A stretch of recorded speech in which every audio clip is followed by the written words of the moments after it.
I guess you can take.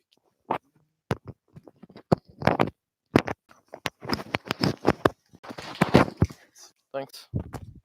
Good luck. See you. Okay. Hi, guys. I'm going to do this in English because my English is much better than my Norwegian.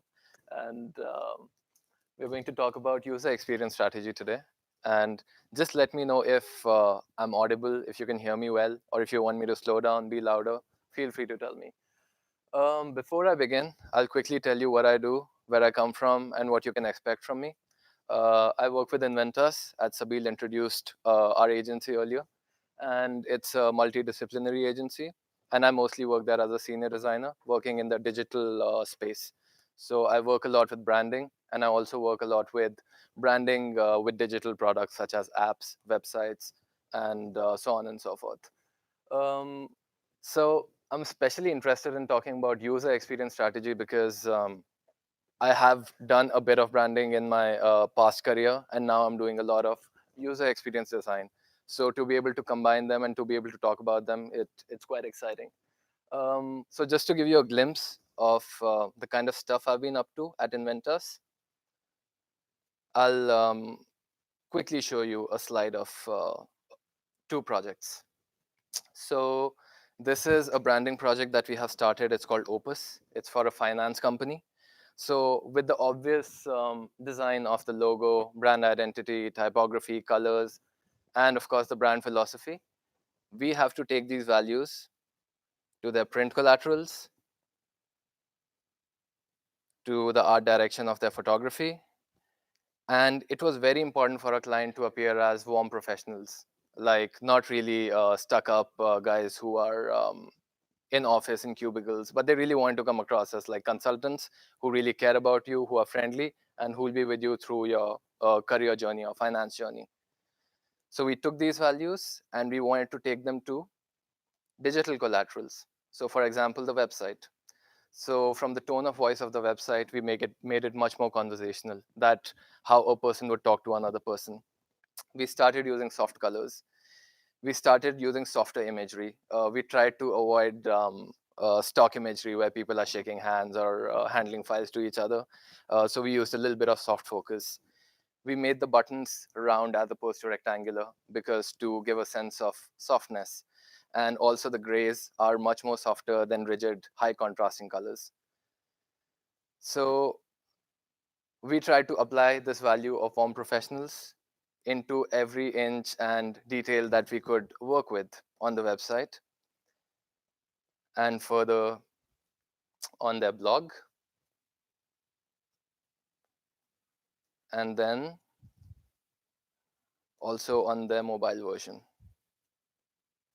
So obviously some technical things changed, but it's very important to keep the experience cohesive and together. So we tried to do that. And now we're gonna make this mobile website into an app. So that is in the works. So having a strong user experience strategic idea kind of guides your overall experience even much later in the future with your project. And a more complicated project that we are working with right now is Solta Sitta. And these guys help you buy cabins and make cabins in outskirts of Norway where you can chill with your family.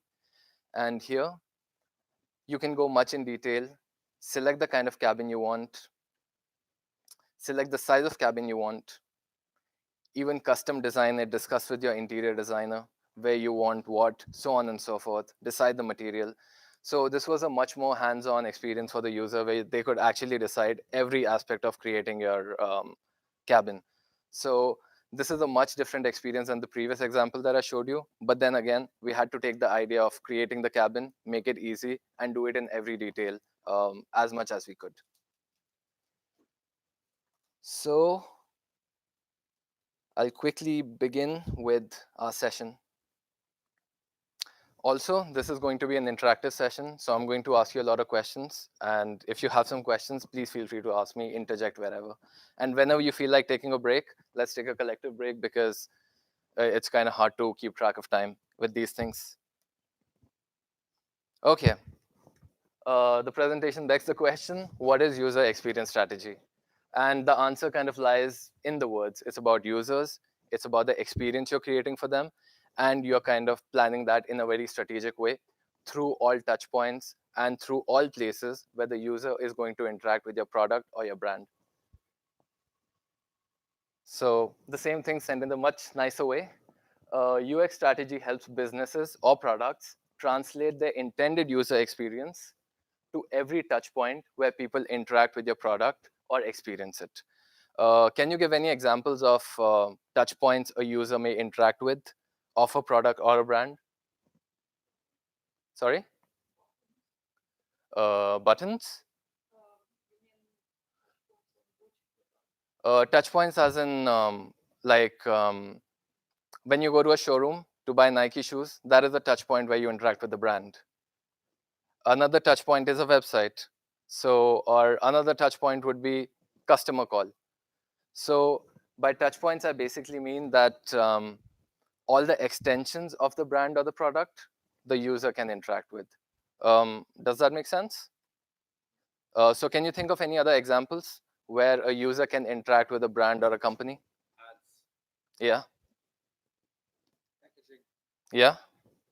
And when you said buttons, it's correct. But then a more specific use case would be a website or an app where you have places for those buttons. Okay.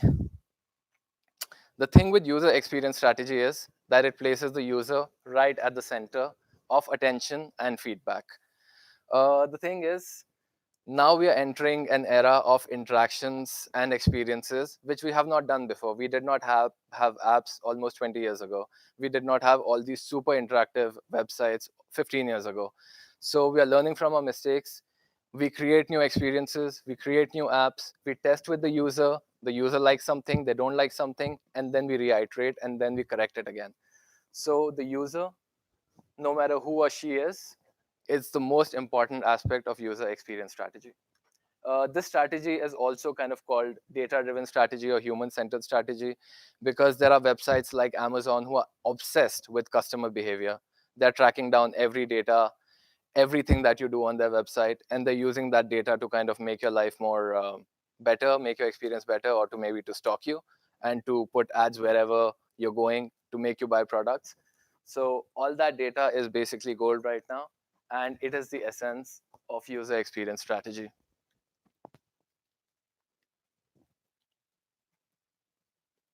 Okay, I give an example. A very prime example is Netflix. It's for the user. The user do a lot of user testing, and you do a lot of algorithms. Do you think Netflix is a user-centric company? In your own experience, if you guys use Netflix? Yeah? Okay.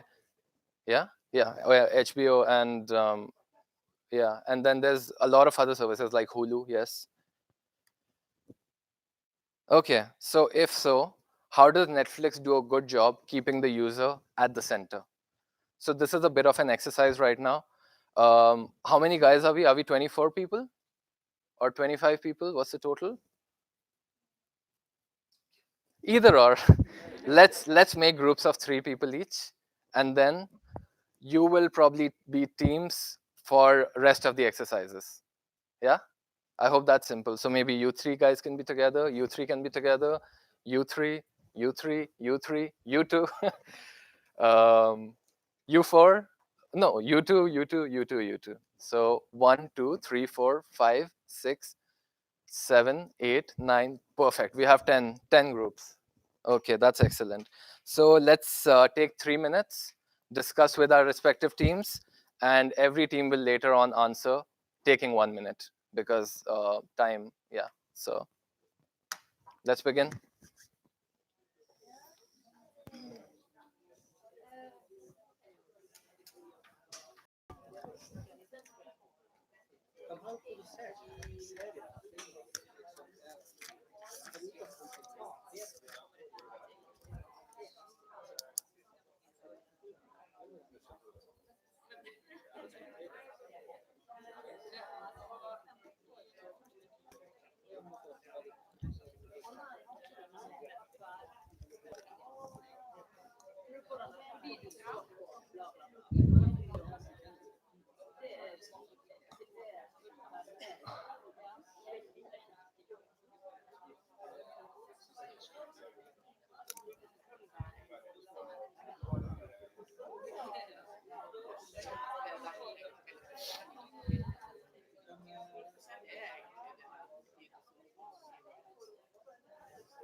Guys, time's up.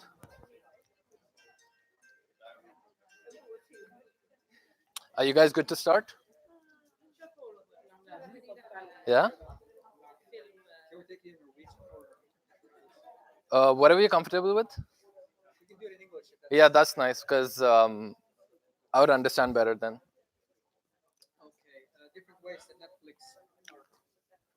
Guys?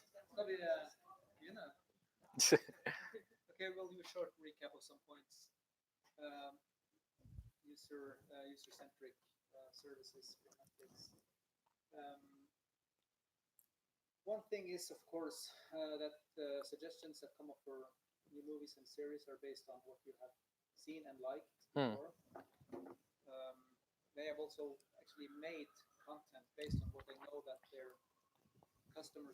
Yeah.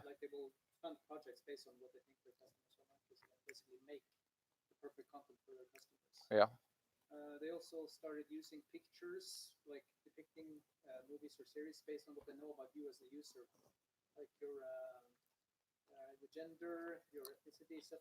Yeah. Yeah. Yeah, that's a great example. And they do very serious testing. They'll test like some hundreds of images to kind of see which one you resonate better with. So nice. Okay, you guys. Okay.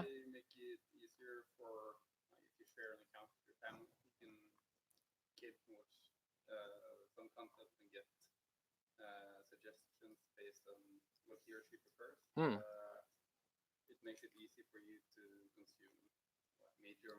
Yeah. Yeah.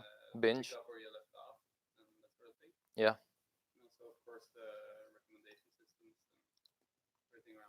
Yeah. That's pretty good.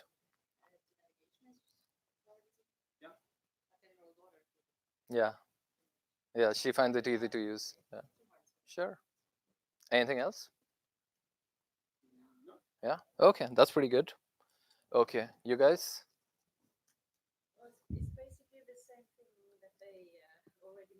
Mm-hmm. Yeah. Yeah. Yeah.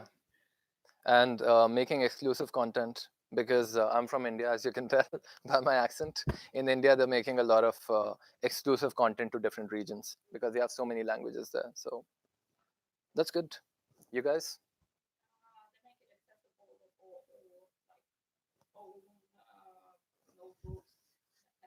Yeah. Yeah. Yeah. Yeah, that's true. All right, guys. Yes. If you think somebody's missed out something, that would be nice to know.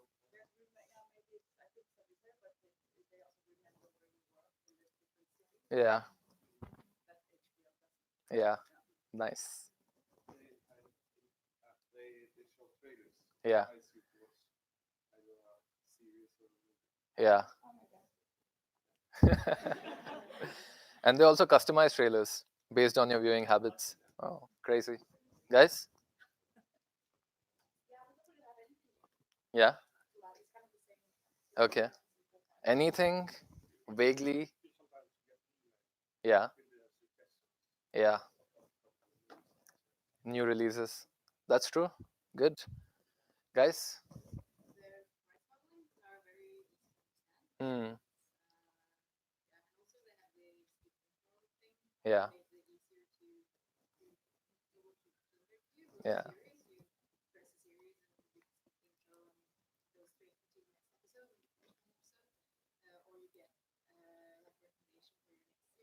Yeah. Yeah. That's really clever, actually. Yeah.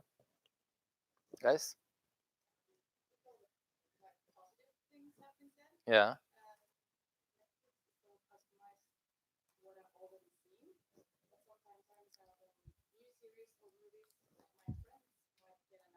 Yeah.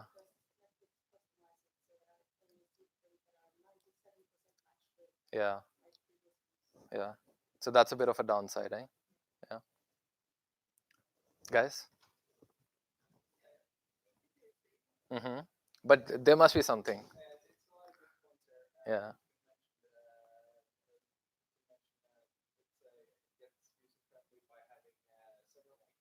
Yeah.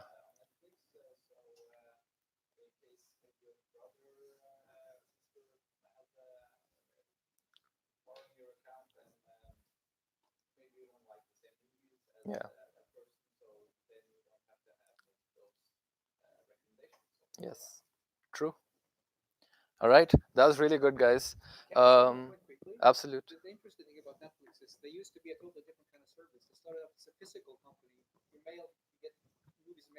Yeah. Yeah.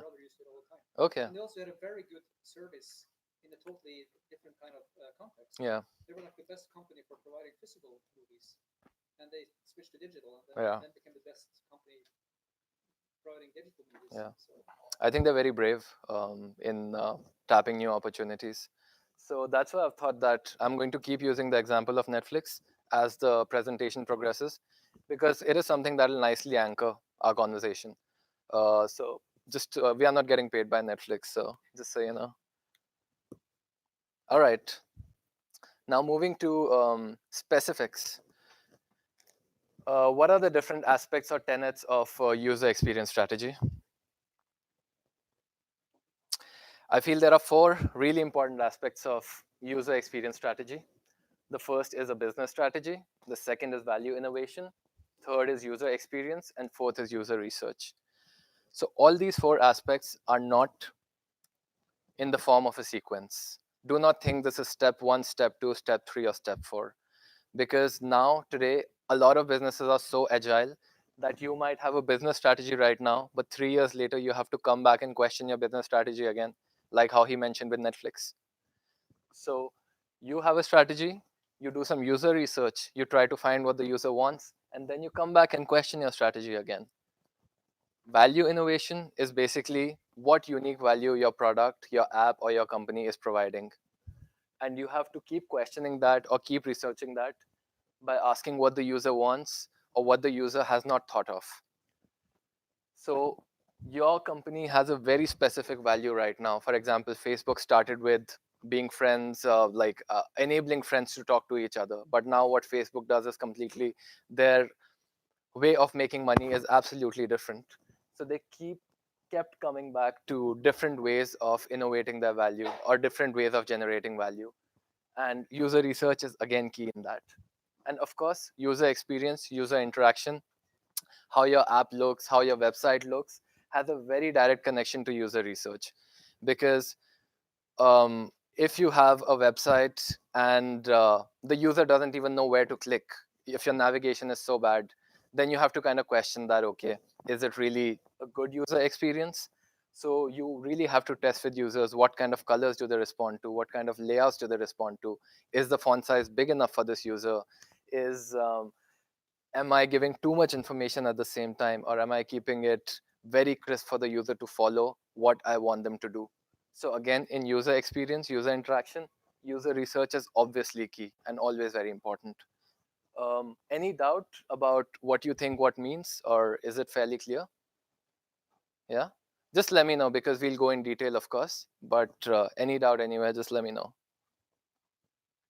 So today we are going to talk about business strategy and user research, and how user research can be applied in your business strategy. And we are also going to talk about value innovation and how user research can be used to create an app or a product which has very unique value. Day after tomorrow, we'll only be doing this and this. So there'll be a lot more hardcore user interaction examples and exercises, user experience interactions and exercises. But I feel in my experience that having a good knowledge of this and this and this gives a very strong foundation for you to be able to create a good app or a user interaction much later on. Yeah?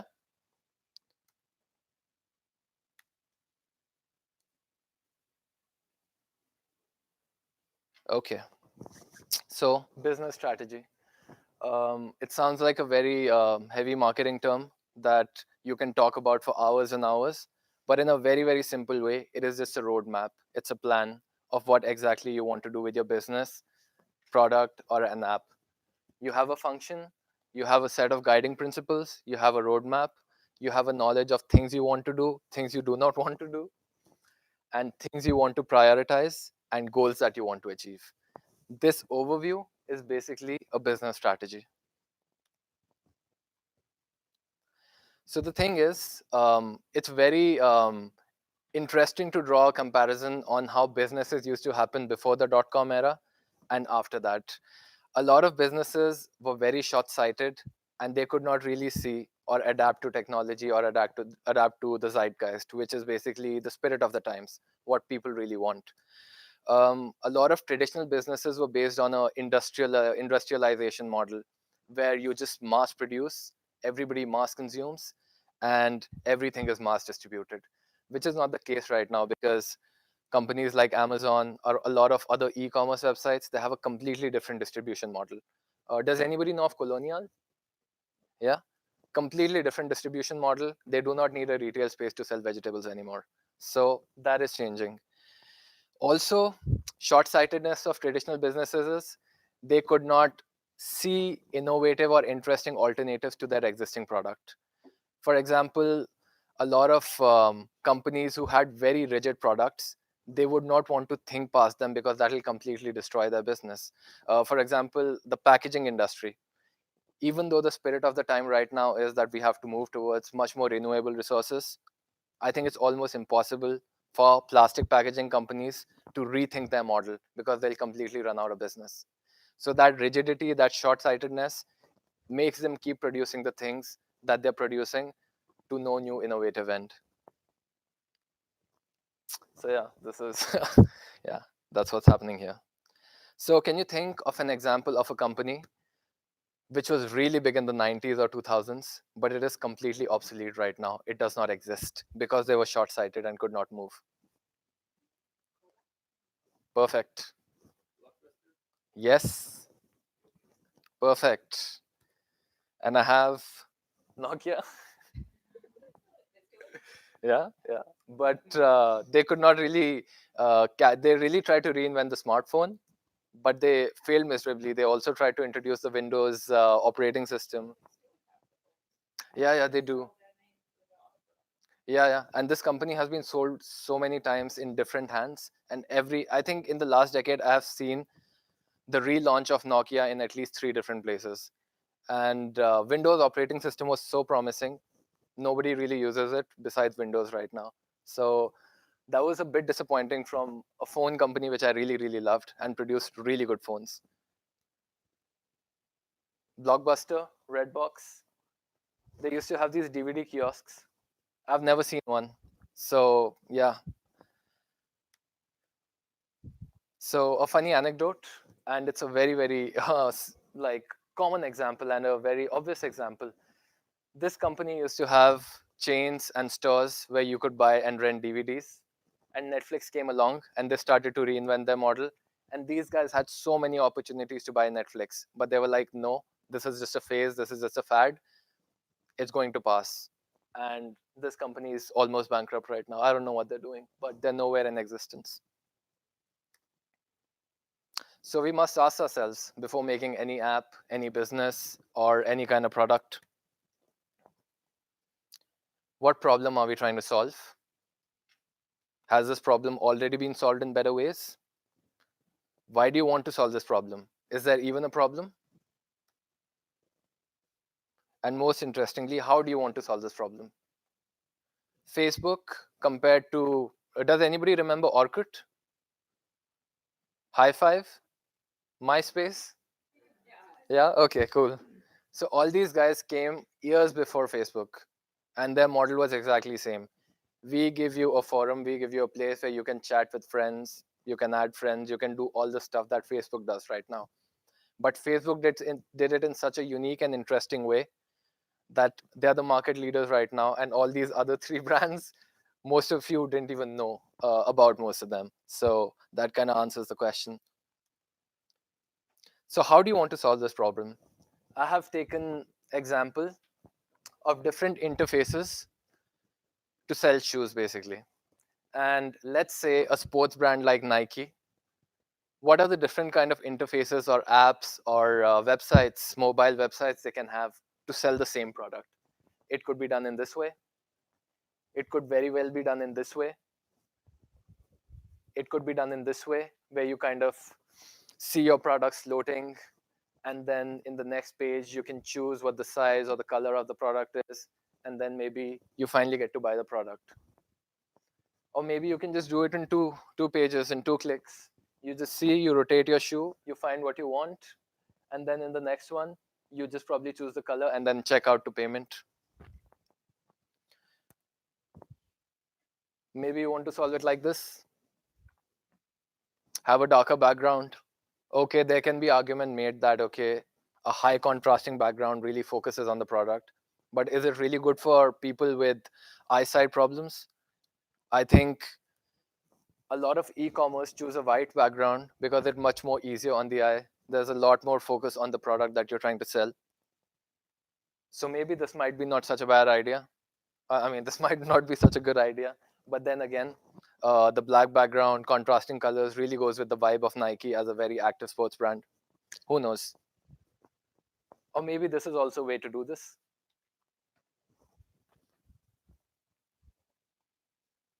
So the thing is, there are so many different ways to do this. I think this is very close to what how Nike have their e-shop right now. And everything seems a bit vanilla. It's a little bit edgy. It has a little bit of that Nike flavor, but everything is fairly vanilla. Typography is very nice, but there's a red button, which I think is so much better than blue buttons, because even from a distance, you exactly know where to click and what to buy. So the thing is, the same problem can be solved in so many different ways. But what do you think is the key deciding factor on how your interface should be? Anybody? That one most important factor. Sorry? Exactly, user research. The user will be at the center of this. If I were designing all these interfaces, or if at my studio there was a bunch of designers and everybody had a different idea of how this app should be, we will all test with the user that which they resonate to the most, how they click, which button do they click, so on and so forth. So which leads us to the next part. How do you understand user needs? So user needs is essentially user research. Do you know of any examples of user research methods? Yeah, yeah, yeah. Anything else? Something more industry specific. How many people here do work with tech? Okay. How many people work here with design? Okay, wow. And what kind of design do you guys mostly work with? Graphic design, branding, identity design. Okay. And here,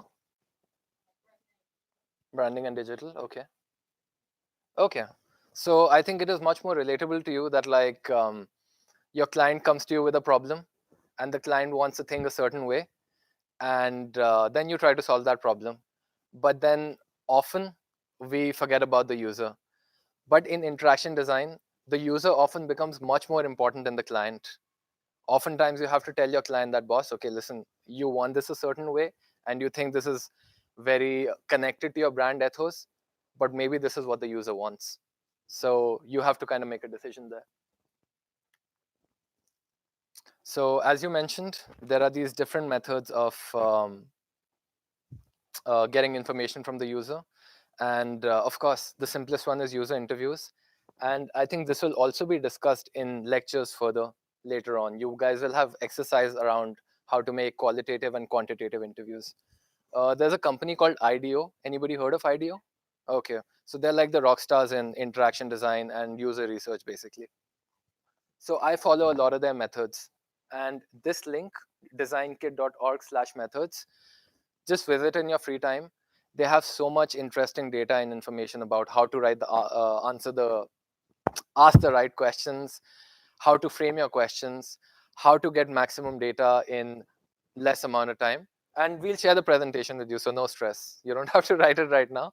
When I'm done, I'll share the presentation with you. And but these links will kind of like help you later on with your courses further. Personas, user focus. I think this is a much more um, overview version of identifying what your user is like. So has anybody any experience with personas? Okay, everybody knows. Perfect. So I find this very interesting because um, instead of interviewing so many people, you can really have quality input, but you can have very specific needs and very specific users that you want to design for. So this is really useful. And then, of course, there's surveys and questionnaires, which is much more of a quantitative analysis tool. We guys use tools like Typekit or SurveyMonkey, where often when we want to know that, okay, how many percent of people think this, how many percentage of people like this better than that, we use SurveyMonkey. But many times we also want subjective answers. So this could also be a questionnaire could be an interesting tool to get different kind of answers from people. All right. So, a business model. What is a business model? And why are we talking about a business model in interaction design? So, the thing is, um, a business model basically is interaction of different components of a business that have to work together in synergy to basically make profit. And different components of a business are basically different departments of a company and different areas of a company. And interaction design and capabilities such as design and tech are often um, contacted in the last. It has been my experience that a lot of strategy work, a lot of decisions are usually made in the beginning, and then later on, people come to designers and they tell you that this is what exactly we want. But I really believe that if designers and tech department is in the conversation very early on, then you can get much more innovative solutions. Instead of somebody telling you that, okay, we need a new app for this, this is what we found. If designers and tech people are much early in the conversation, maybe you can come up with a much more interesting solution that may not be an app and something much more useful. So I think creators like you and me should always have a very good overview of what we are getting into and what the possibilities are and where all we can pull resources from.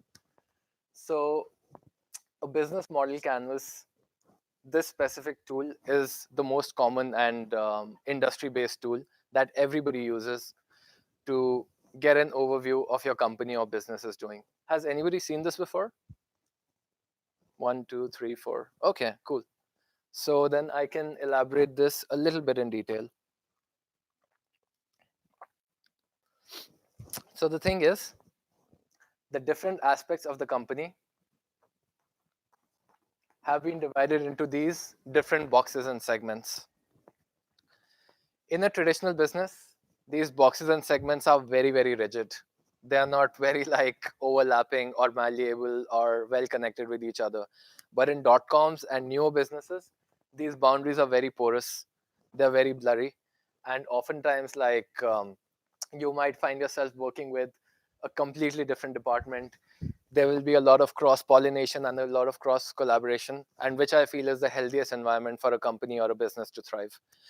So, the first aspect is key partners. What are the key partners of your business? And your partners could be your vendors, your investors, and other people who are basically concerned with the business besides your company. Your key partners are also your consumers, by the way. Key activities. What are the key activities the business is undertaking? Um, Value proposition. Value proposition is that what is that X factor? What is that amazing value, that extra value your business is offering, which a lot of other businesses are not offering? Key resources. What are the resources that you have? It could be anything from your tables, chairs, to computers, to your consultants, to also your IT department, to also your um, analytics department. So all those key resources, all the important aspects of the company that make a company are your key resources. Cost structure, where the money is spent basically, and revenues is how are you making that money and what are the different channels of making that money. Customer relations, how do you keep the customer in loop and how the customer can get in touch with you and how you can get in touch with the customer. So obviously a very obvious example is customer care. You call, you have a problem, and then they help you out. So that is one very simple example. But then with a lot of apps, your app is also a customer relation tool because it's interacting. It's a medium between your company, your business, and the user. So that is also a customer relation tool. Channels. What are the different channels your business is interacting with the user? So in the beginning, when I said touch points is very similar to channels. So it could be a Facebook page, it could be a website, it could be a retail store, it could be a kiosk. For example, what we have for fly to get or router, that is basically a box which is a medium between the company and you. So that is also a channel of communication. And finally, customer segment, which ties back to your personas or the type of customers that you have, identifying the genre or the type of customers that you have. I personally, in my work, don't find myself very concerned with where the money is or who's spending the money because I often feel it's a much more administrative conversation to take. But of course, just to know about these things can also influence your decisions. So it's nice to know, but not necessarily always to use it the way it is. And we have an example of Netflix. And who are the key partners of Netflix? So the people who have invested in Netflix, the investors, the IP holders, filmmakers, content creators, so on and so forth. Key activities, analytics, marketing, content creation. Key resources. The Netflix brand is a very strong key resource. Their app, their website, their algorithms, their data, all that is their key resources. The value proposition of Netflix. There are a lot of unique things that Netflix tries to offer to their customer, but we'll go here in detail. There's also an exercise around it. The different channels, social media, app, website, customer relation, again, the app, you interact with the app. Um, Recommendation system, that is another way of understanding your user better and keeping them in the loop, keeping them in the conversation. And then, of course, user support, which is also customer care. Who are their target audience? Um, yeah, there's a bit of information about that here. But then, if you were to make personas of different kinds of Netflix users, I'm very sure you'll find very, very different kind of customer segments that use and work with Netflix. And of course, their revenue stream, their subscription model. And I found this quite interesting that in the future, they can license their movies or shows to other channels or other companies. So that could also be a potential revenue stream for them. Who knows? And then their cost structure. What are the places they spend most of their money on? So they spend a lot of money on marketing, of course, technology and analytics. So this gives you a very rough overview of these. This is it basically establishes your playground, and you know all the components that you can play with, all the things that you can change to your desired effect. Um, so things like this business strategy canvas, you will find um, there are no hard or fast rules here. Basically, what I've found is that all these tools help you provide an overview, and as early as you get an overview, it's better for you to create something. So in many different occasions, I use different kind of tools. I often like to use this tool a lot more, which is a user-centered design canvas. And instead of going into revenue stream or instead of going into how much money the company is spending, I just want to know who my competitors are. I want to know what my product is doing better than the competitor. I want to know that what the user wants from my product and how I can solve that problem. And in this, I can do that and write that very, very quickly. So this um, canvas basically has one side which belongs to the business, and it has the other side which belongs to the user. And here you just write the unique things about your business and what your business is going to do.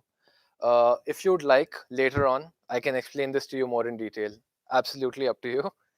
But we also have another tool, Canvas, which I feel is the most important because I find myself using that a lot more, even when I'm making an app, even when I'm trying to brand a company, or even for a much more micro small problem where I'm trying to see that, okay, I want the user to buy this in probably one click or in the simplest way possible. So from a very small UI user interaction problem to a much larger like branding problem, I use that tool. So we'll go there later. There's also an exercise, and that will also be a part of your exam. So perhaps if we detail that out a little more, and then if we have time and then we discuss this later, that'll probably be the best. What do you guys think? Yeah? Okay, sweet. Okay. Do you guys want to take a break? 5 minutes break? Yep. Yeah, let's do that.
Two.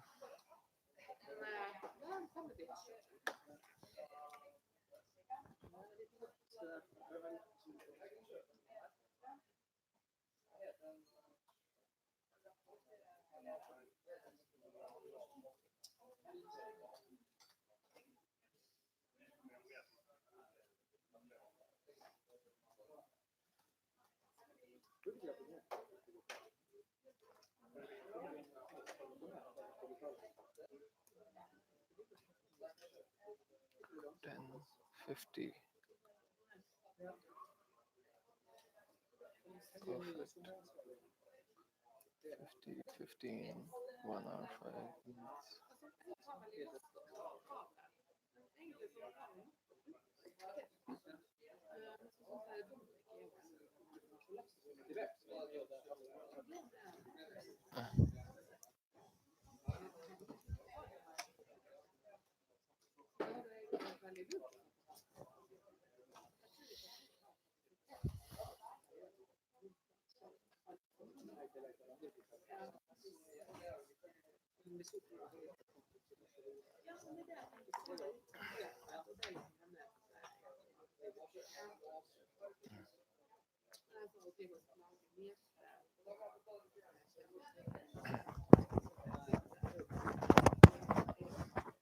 Hello.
Oh, Sorry.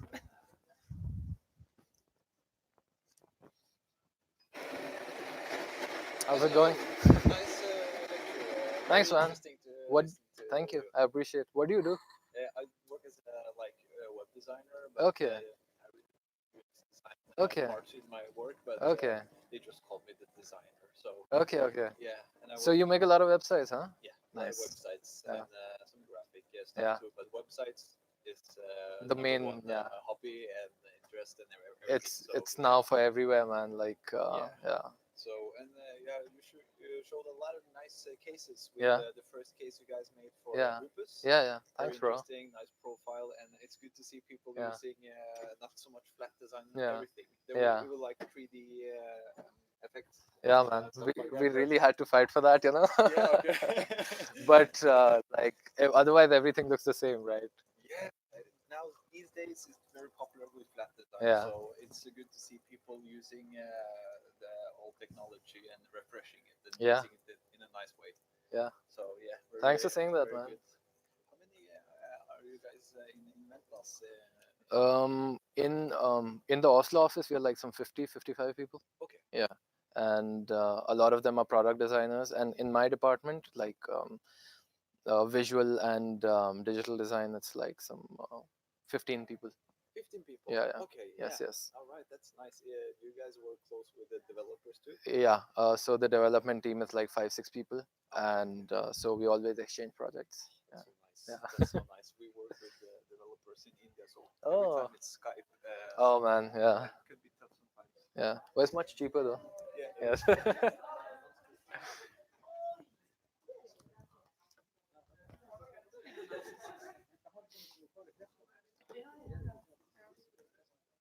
Guys, we good? We good to proceed? Okay. Okay. So the diagram that I showed you earlier of 4 different aspects of user experience strategy. The first one was business strategy and user research. Now we come to value innovation and user research. And these will be the subtopics that we'll be talking about in here. Okay, so value innovation, huh? It's I think I'd read some study somewhere that a lot of innovative products right now that are launched in the market, I think 78% of them fail. So like if anybody tries to come up with a new unique solution, 78% fail and only like 22% stick. And then they get better and better and better. And I think to have a value innovation approach is very brave, and it's basically it lets you look at new avenues or explore new markets or new places that you have not really looked for before. So so in order to have a product which is very valuable and it is unique, you need to create a market space, or you need to create a culture which has to breed that innovation. So what kind of a culture or what kind of a market space breeds that innovation? So there is an example of red ocean environment and blue ocean environment. Has anybody heard of this? You have? Okay, perfect. So there is an environment called the red ocean environment or strategy where there's an existing market. So think of a scenario like Coca-Cola versus Pepsi. Overpopulated market, everybody's fighting for the same product. You might just find a little bit of variation, like Coke recently launched Coke Energy, then Coke had a Coke Zero, then Coke also has a Diet Coke.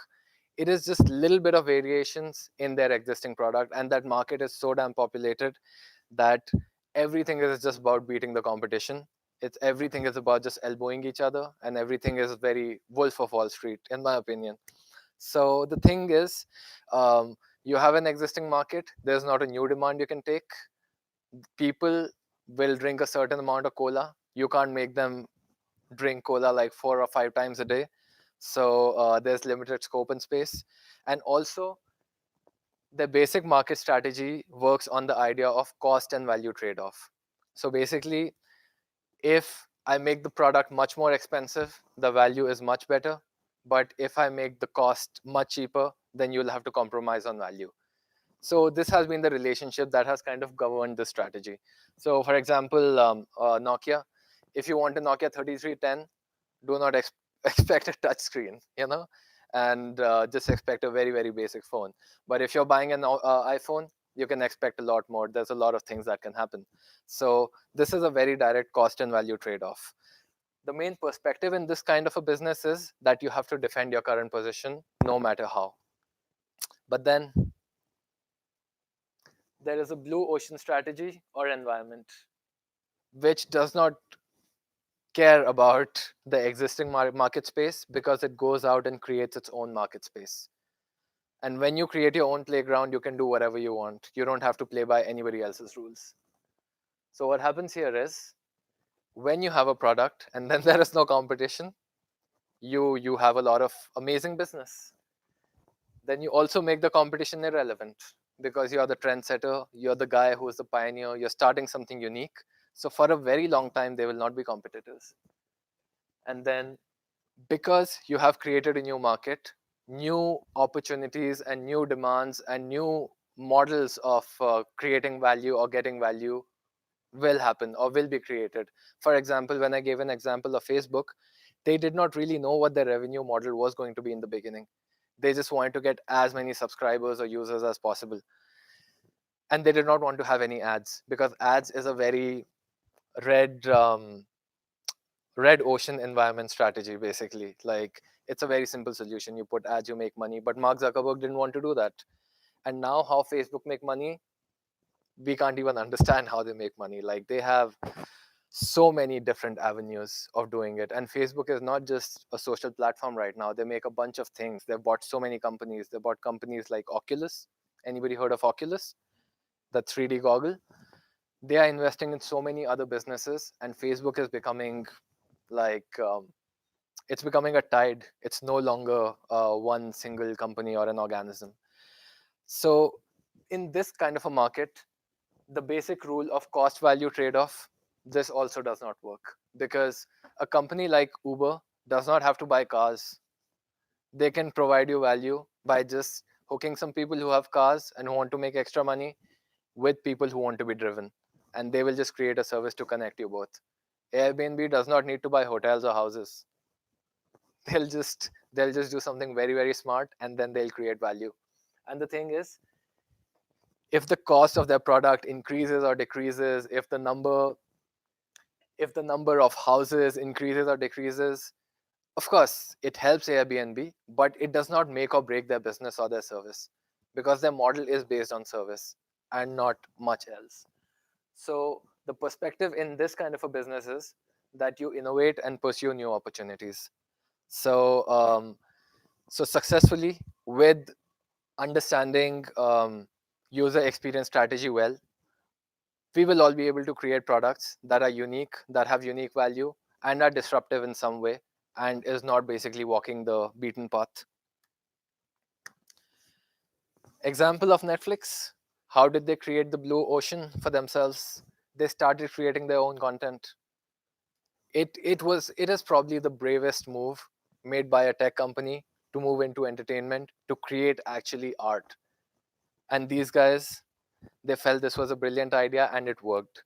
And now, following Netflix, other companies like Amazon, Apple, they're also creating original content. So they created a blue ocean for themselves, and then for a very long time there was no competition. Okay, so again, in a group, think of a company or a brand that is working with the blue ocean environment. I already mentioned Airbnb, so you cannot use that, but that is an example. And then discuss with your partners for 3 minutes, and then we'll talk about it for 1 or 2 minutes. And we'll talk a little bit in detail this time.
Guys, time's up.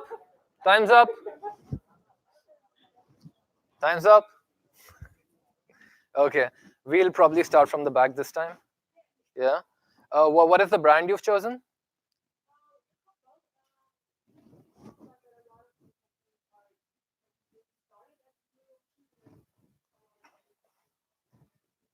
Mm-hmm. Yeah, sure. Google Cars. Anybody else doing Google Cars? Okay, good. Yeah, all right. No, no. Google Cars. It's a really good example. Yeah. Why? Why and how?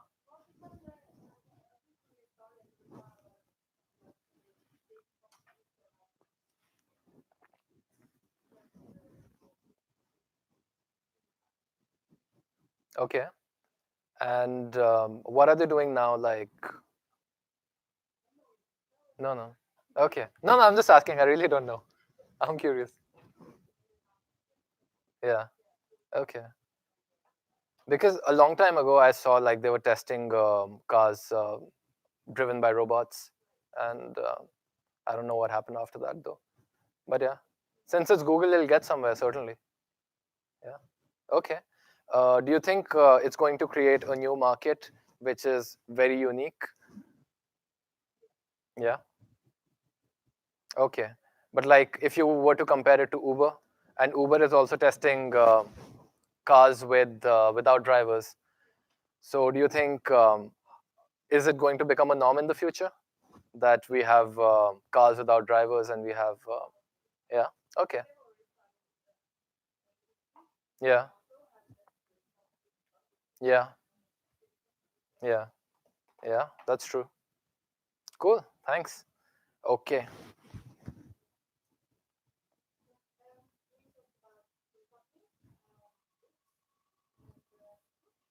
Whips and swoosh. How do you spell it? Yeah. Okay. Anybody else doing whips? One, two, three, four. Okay. So then let's talk about swoosh.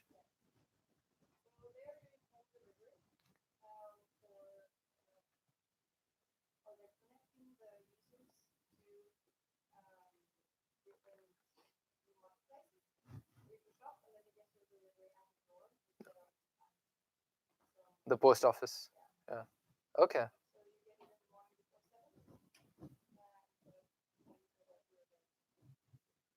And what's do they charge you anything for this? Okay. Okay. For a month? For a month or okay. Okay. What do you think they're doing better than other um, delivery companies or e-commerce companies?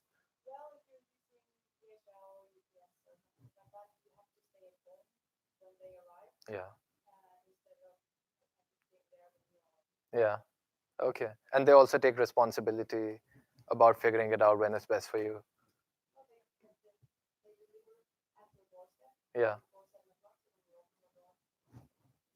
Okay. Yeah.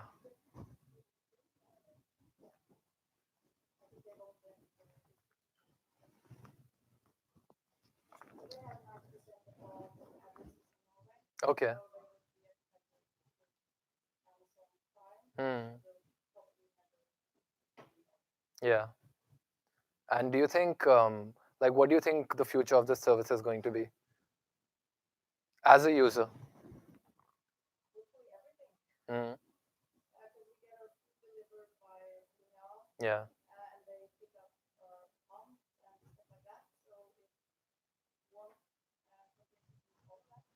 That'd be amazing. Nice. Yeah. Sweet. Good example, guys. Okay.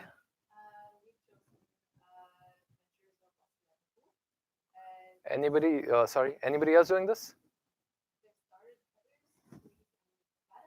Okay.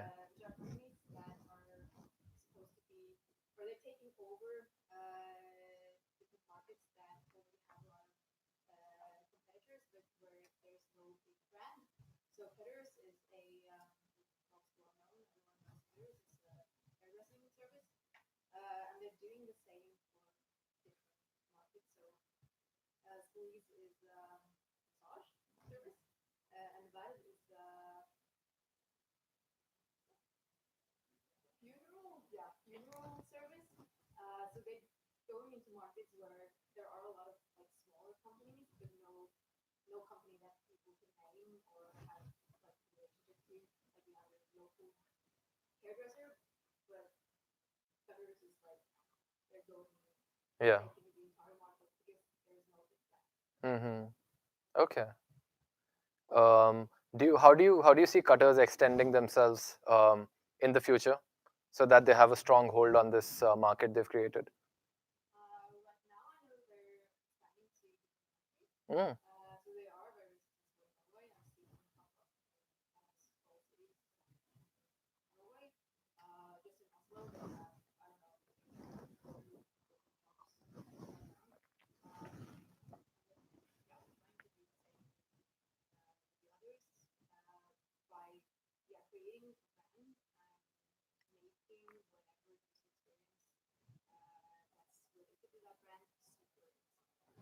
Do cutters have an app?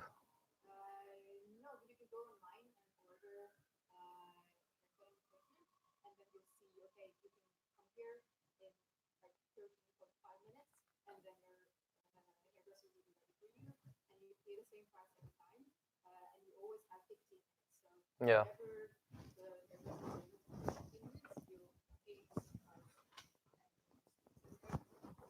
And they have any competitors?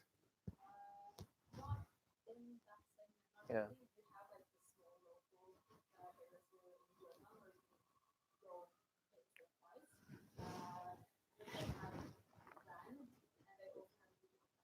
Yeah.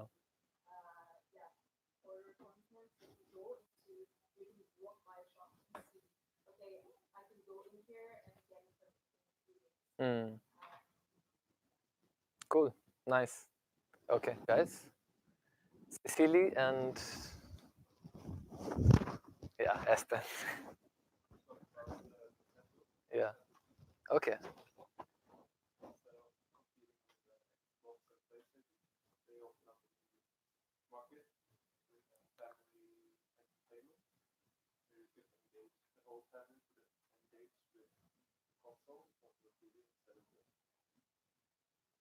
And it was also very unique technology for that time. Yes, I remember.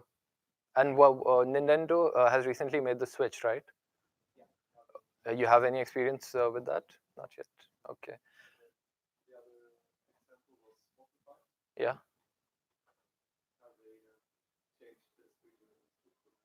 Yeah. Was Spotify the first people to do that, or they did it better than somebody else?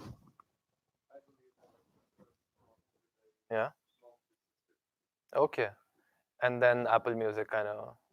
Yeah. Hmm. Yeah, that is a good example. Yes. Okay. Beyond. Yeah.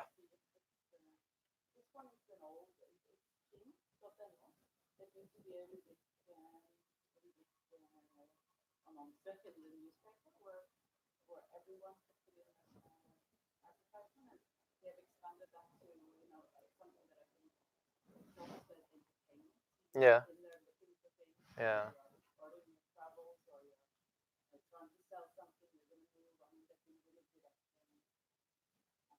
Yes.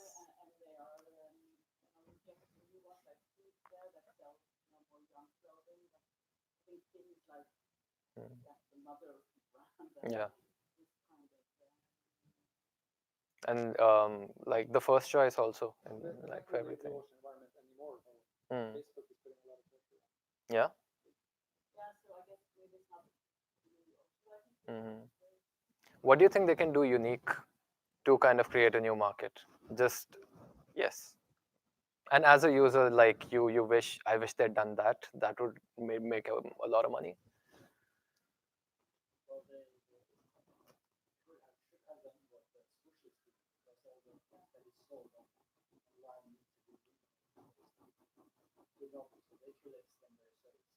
Yes. Nailed it. That's the biggest problem. I find so much nice stuff on Finn, but I don't want to go and pick it up. Yeah. Yeah. Yeah. Bummer. Yeah. Okay. Nice example, guys. Okay. Christian and Froda. Yeah. And how do you say your name? Raquel. Yeah.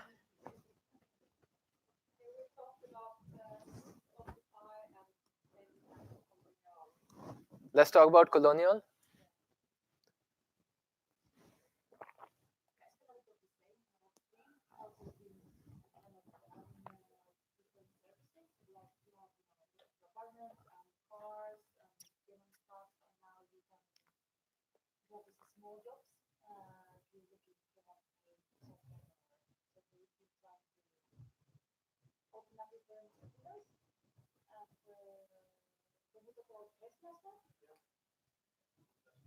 Hmm. Okay. Do you think like they're gonna have any further competition or something they can do to pull their socks up? For colonial.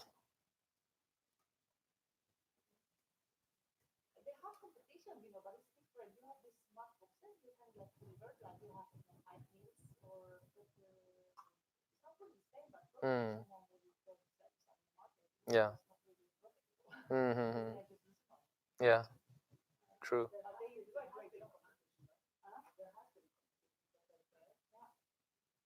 For yeah.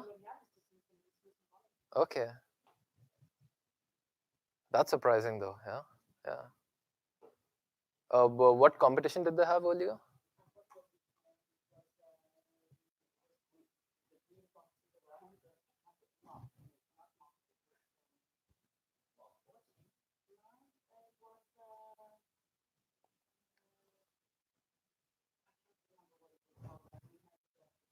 Hmm. Yeah.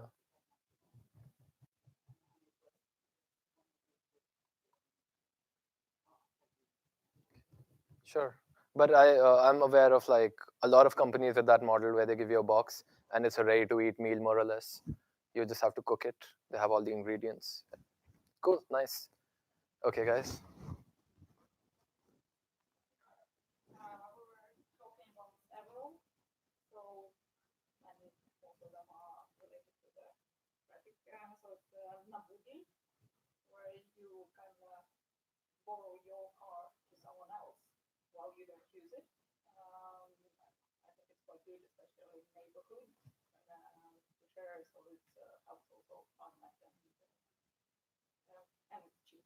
Yeah.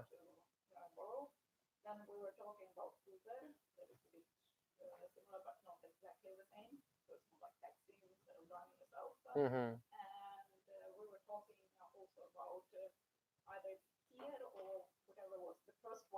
Yeah. Can't tell.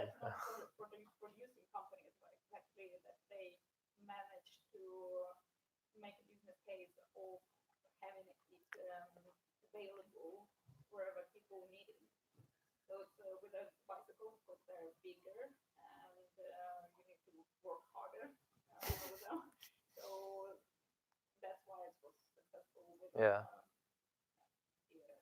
Yeah. I've heard like there's a lot of protests now. Like people are beginning to question. You also find a bunch of guys who will come and ask you, "What do you think about these scooters?" And surprisingly, in Berlin, this works really well because they have designated bike lanes like Copenhagen. So this has been adapted pretty well there. But with Oslo, it seems a bit of a problem. So they're trying to find the way around it.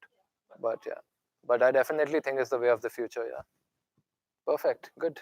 You guys. Yep. We mentioned Finn, but we also discussed something called Memento U. I think it launched in February. Okay. Sort of an app that wants to fit out the training gyms from personal training. So it allows you to like browse trainers in your area. Okay. Like different skills, different specializations, and that sort of thing. So I think the game is to like cut out the middling because they're unnecessary cost. You can do like just get a jogging partner, yoga partner, Yeah. or someone who can help you do body fitness and parts and whatever. And that way you can like make it cheaper for the consumer and let the trainer get more money. And it has nothing to do with gym brands. No. Okay, that's really cool. And what is the cost like and everything? I mean, the only cost is infrastructure. Yeah. They probably should use more on marketing because nobody has heard of them. Yeah. But I think it's a really good idea. Yeah. But they need to do like, more work on marketing. Yeah. They've been around since February. Yeah. Okay. So fairly new, huh? Yeah. Yeah. The only reason, like, my friends and I were thinking about the same thing a few Yeah. months ago. So Yeah. when we found out, we were like, oh shit. But it's cool to like see if it's a good idea or not. Yeah. What did you say it was again? It's an app to. The name? Memento U. Memento U. I'll check it out. Like, Okay. Cool. Sounds good. Yeah. Okay. Ragnil, Ola, and we were talking about Vix too, yes. and then I've heard. I don't know if it's exactly a blue ocean environment example, but there's this company, Kumsa based, which launched this pant.no. And pant, you know, is Yes. you get money from the bottles, and there are not an infinite number of bottles. Yeah. But the idea is that if you wanna support some organization in your community, you register, and then the organization also do some registration, and then this platform allows for organizations benefit from the pump from various households. Okay. Yeah, so I don't think they're up and running yet, but the idea of making platforms for peer-to-peer interaction, like you do with Airbnb or Uber or Mobile or whatever, is obviously blue ocean environments. And also, I can think of not peer-to-peer, but in the taking care of our environment business ideas. Yeah. There's this company called Tuckify, Okay. where you can subscribe for monthly fee. You get clothes for your children. So you basically rent clothes for your children. Obviously, they understand that you also wear them out. Yeah. But that's part of the subscription. Yeah. That's So, really clever. Yeah. Because like with kids' clothes, they grow up so soon, then you don't know what to do with that. Awesome. Okay. Anne? And gang.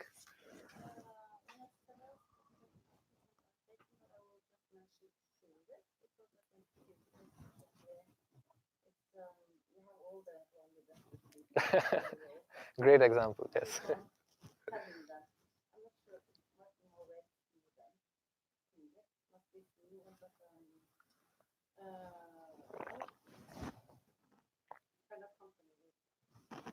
Very disruptive, of course. Yeah.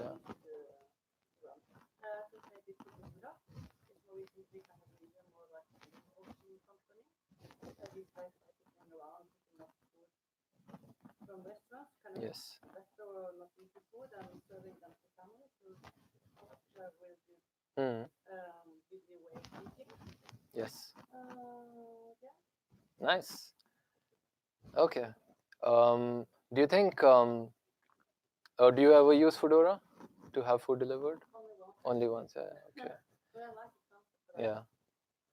But like, there's also a thing like a lot of these delivery services are really, really expensive here. So like when you're in India and you're getting food from someplace, it's just assumed that it'll be delivered free. You know what I'm saying? And that which is also true in the US. Like they will never charge you for like delivery food and everything, which I also feel is going to happen in Europe soon. But I want to see how that works because like labor charges here are a lot more than Asia and America. So let's see what happens there.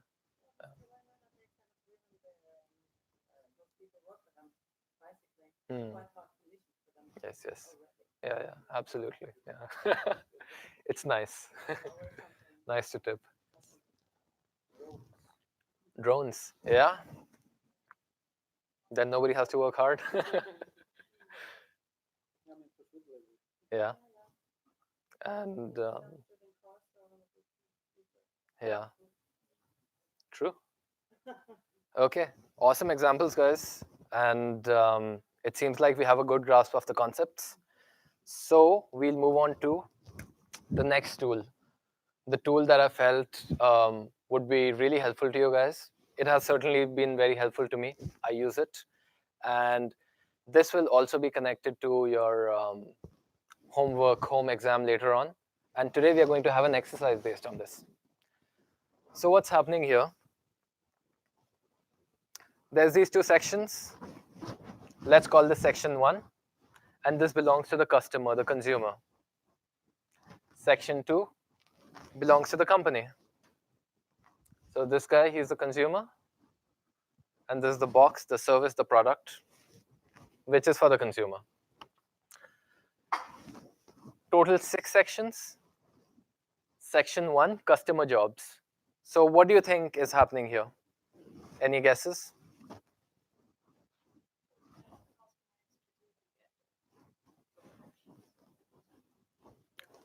Perfect. Pains?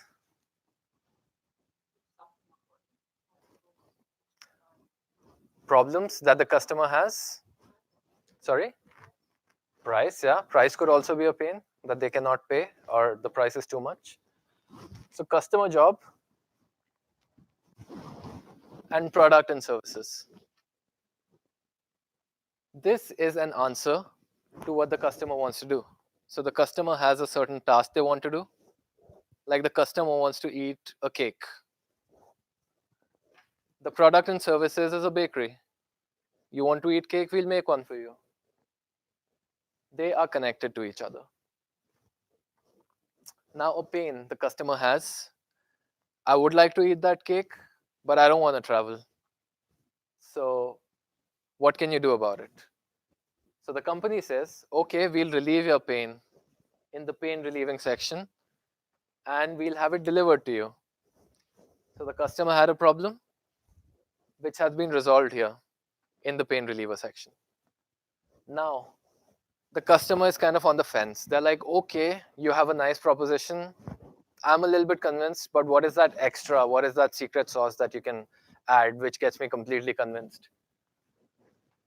So the company asks the consumer that, okay, what would you like to have extra? So the consumer says that, okay, even though I like eating cake, I feel a little guilty about it. So I need to feel good about this habit. I need healthier options, basically. So the company says, no problem. We'll make you sugar-free cake. We'll make you low-calorie options. So there you are. So this entire system is designed to solve your problem, solve your purpose, solve your problem, and give you something extra. And with that very simple, stupid example, you kind of know that this system is working in synergy to resolve your problems. Now, this is a very general and broad level example, which you can use in a company or a business or what my app is trying to do. But you can also use it in very, very micro problems, like very specific UX UI problems. Netflix example. So we're all familiar with what Netflix does. We're all users. And here's a user who has a specific problem with Netflix. This guy says, I want to watch TV shows. I have poor internet during my travel, during my commute. So basically, I want to watch TV shows and I have poor internet. So what are you guys going to do? So Netflix says, okay, we got you. We will create a Netflix offline download feature for you. And this is going to help you with your task. The user says, okay. So basically, with your offline download feature, you want me to download content on my phone or on my iPad, on my device. They're like, yeah, okay. But the customer says, I have limited space on my phone. I can't download 10 shows or a movie. I don't have 600, 650 MB of space. And I also can't download content on cellular data because that really costs me. So Netflix says, okay, let's see what we can do about it. So they say, okay, what we'll do is we'll have a function which automatically deletes your TV show after you watched it.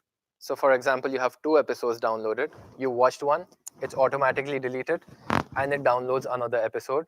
So within that limited amount of space that you have, you can have the content and you can have ongoing content.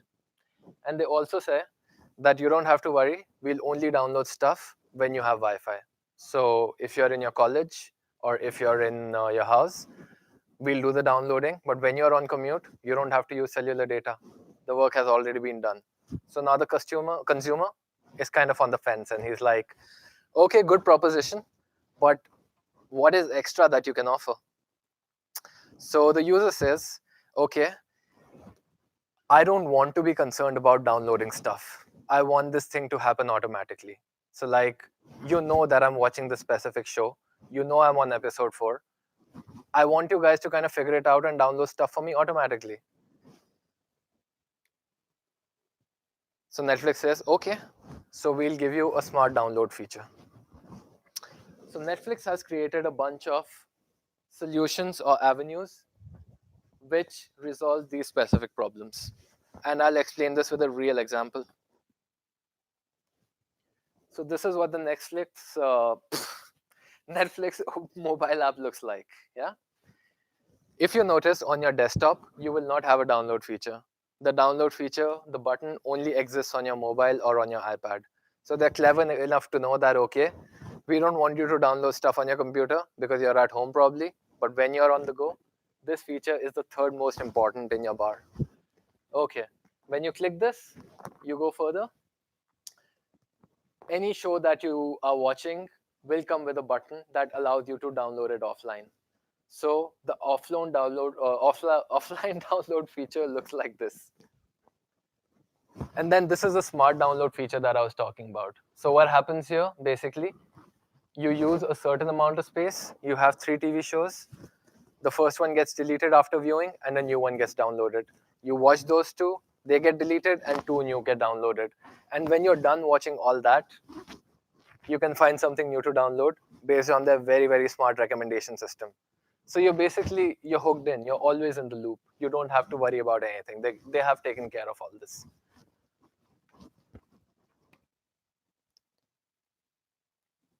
So the user, as an added thing, maybe also wanted to get things recommended as a gain. Nice to have. They have got that covered with find something to download. So basically, I won't say that they are always very successful with their new or clever solutions, but I really, really know that they're constantly trying and improving. They're always in the cycle of testing a beta version. If it doesn't work even slightly, there'll be a new one. There'll be an improvement. There'll be an improvement. And this improvement is so subtle and it is so quick, you won't even notice. But it keeps changing and keeps getting better and better. So they're really, really obsessed with customer data, user data, your behavior, and they're really obsessed with making changes, which I think is very, very good of Netflix to do. So, which leads us to our final exercise for today. We are going to work with a value proposition canvas. I got a lot of these printed, so there's one for each one of you.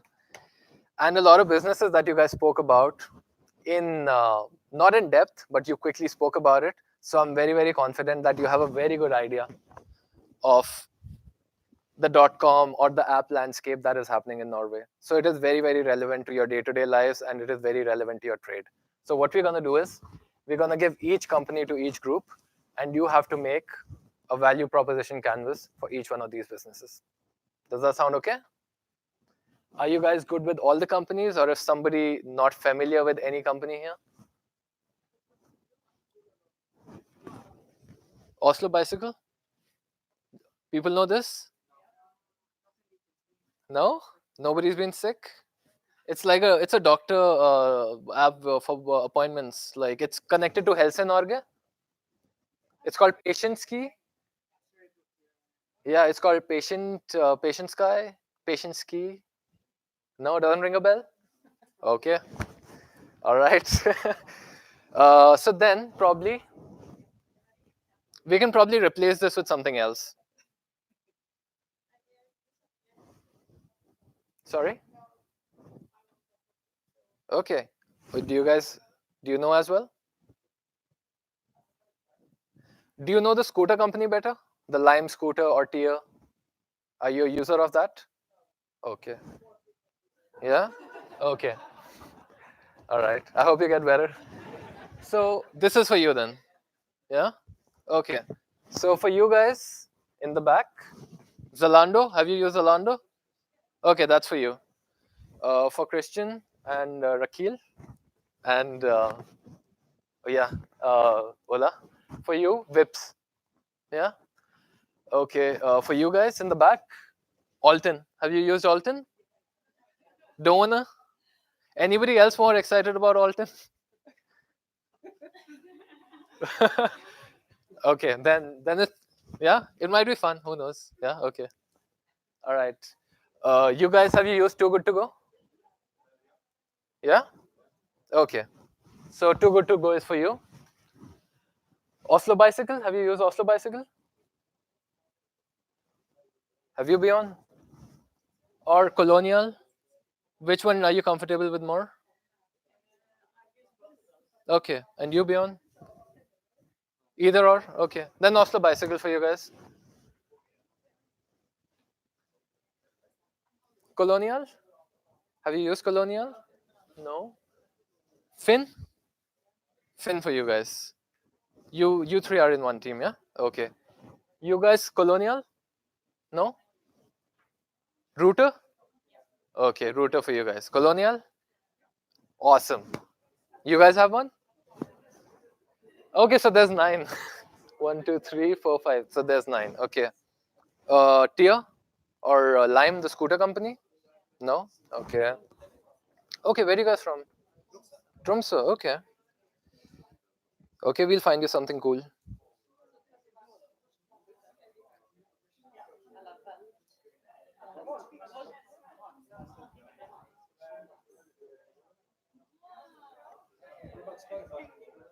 Okay, Spotify.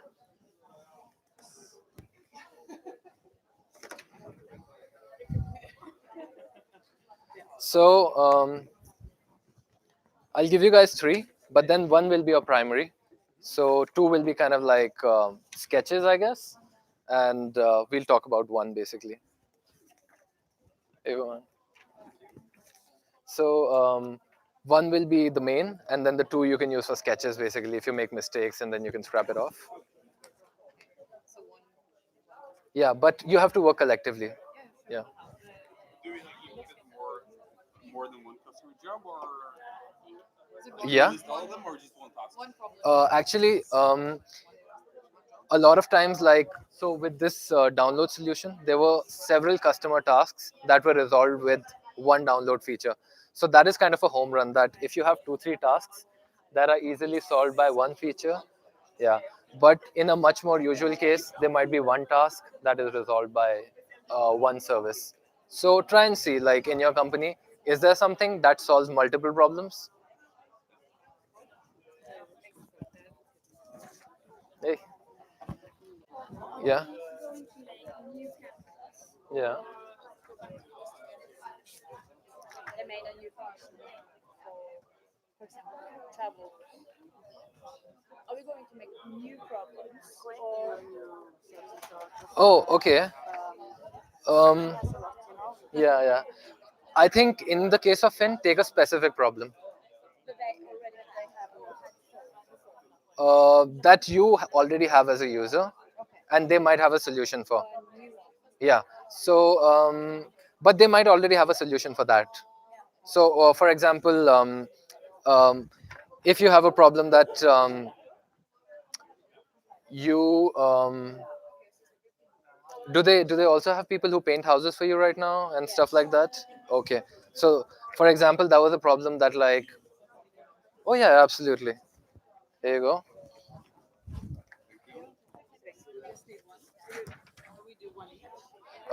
You both have to do 1 together, but 1 is for like sketching basically.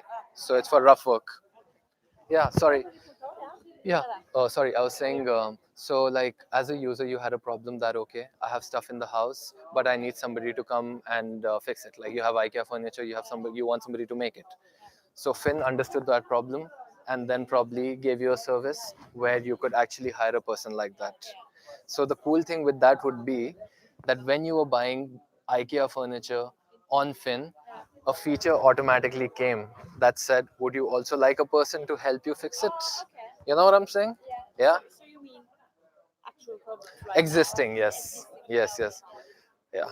I had a problem understanding, but I hope it's okay. Yeah? All right. Can you elaborate a little bit? Like, are we supposed to put ourselves in the shoes like of the people who made the product at first, or Put as it is yourself as the now? shoes first as a customer. Yeah, I mean, Shall we try to like you find a job based on what we know about the company now. Yes, yes, yes. How- so I know Existing. how they work? Yeah, yeah. Existing problems. Yes.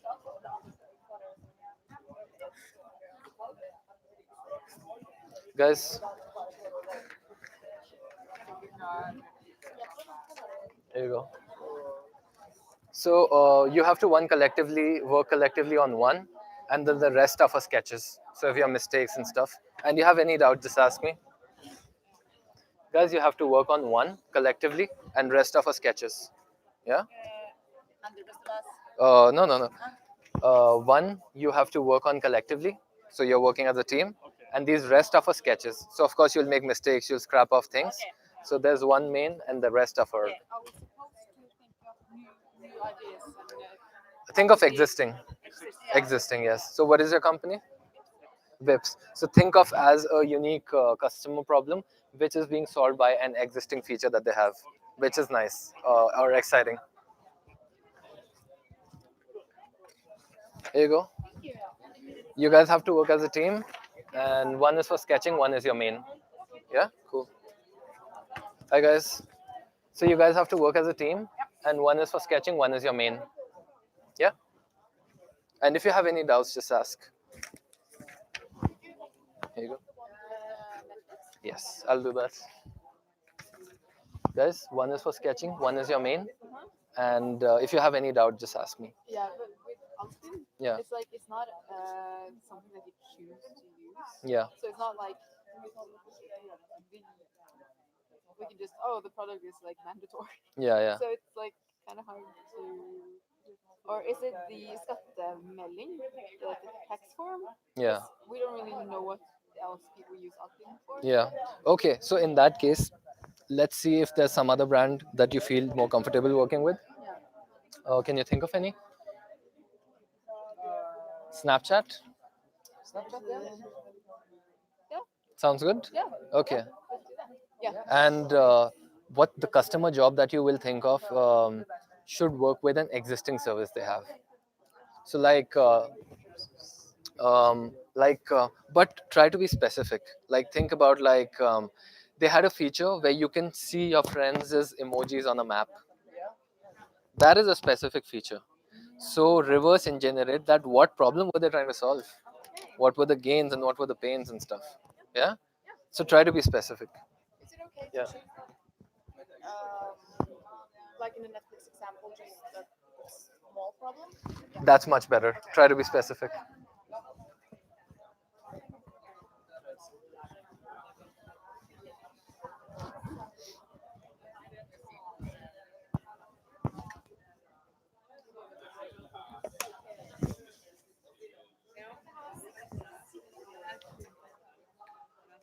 Guys, excuse me, also try to find a specific example. So like with Colonial, it could be customer task, I want food in my house. That is a very simple example, right? So see if you have used Colonial, there's a specific feature, there's a list feature which keeps recurring. So think if you use a unique feature, it'll be much more interesting to talk about. Like how in Netflix I took a very specific feature. Yeah, or a smart which was solved by a smart unique solution. Yeah, does that make sense? Okay, cool. Excuse me, guys. Try to think of a specific problem in your or a specific customer job that is solved by a specific feature. So, for example, with the Netflix one, there was a very specific kind of a smart solution that solved the customer's problem. What is your company again? Ruther. So, a simple task would be that the user just wants to get from point A to point B in a train. That is very broad. That is very simple. So, think more specific. Yeah. Guys, what is your company again? So think of a more specific problem, like a general consumer task would be with Whips that I want to give my money to this guy. That is too broad. So think of something more specific. About keeping track of expenses when a lot of people is buying different things. That is very specific. Clever. Excuse me, guys. Sorry. Think of a specific problem as opposed to a much larger problem. You have Finn, right? No, we have bicycle. Oslo bicycle. So a simple task would be that the user wants to get from point A to B. It's very broad. So think of a specific feature in the app. Exactly.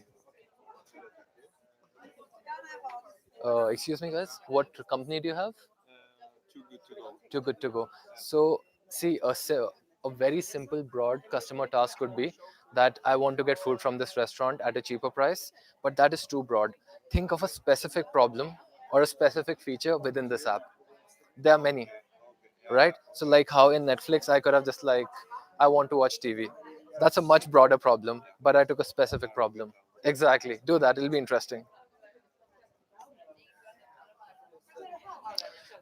Excuse me, guys. So I'm just telling everybody that with your business there could be a much general problem. Don't take that. Take a specific problem. Like with Spotify, you can say, "I just want to listen to music," and that's the problem they're solving, which is not a very interesting debate. But specific has so many subtle features which you can talk about, and everybody can know. Awesome.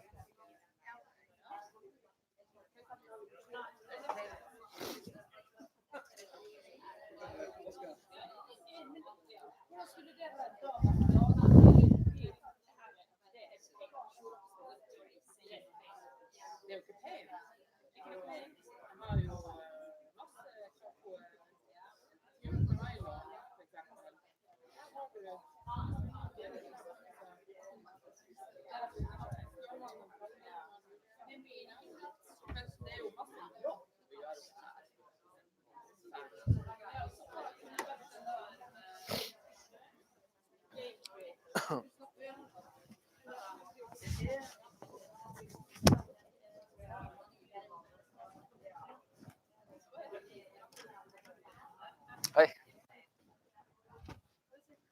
Yeah, so far so good. Yeah. Were you in for a bit, or have you been inside? Okay, so is the video on? Okay. All right, nice. Yeah.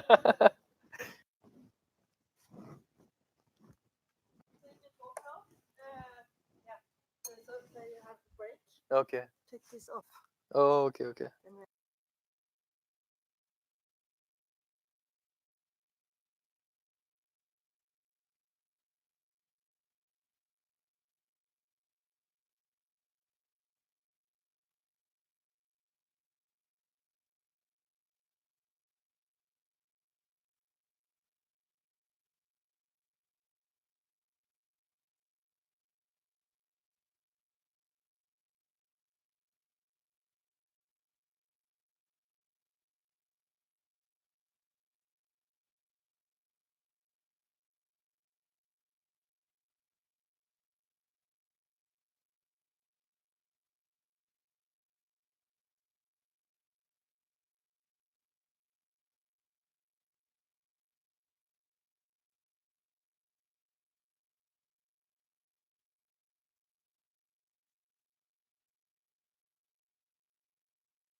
Alla bibliotek inte visste. Allt det där. Du kan liksom köpa, du kan köpa produkter här på största pris. Varför kan du inte bara ha den här? Problemet är ju hvis ungarna får tag i mobilen och sitter. Ja, för du kan köpa. Ja, du får ju det har du.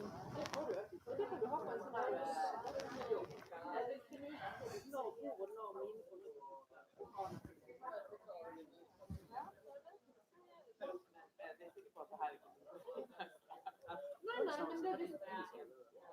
Nej, men det finnes jo Spotify. Men poenget her var jo å si hva er det du kommer til Spotify. Ikke bare sånn spillemusikk, men alt mulig.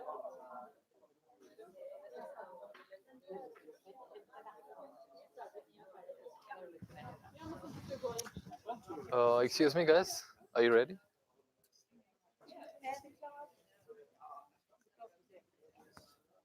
Anna? Yeah. You?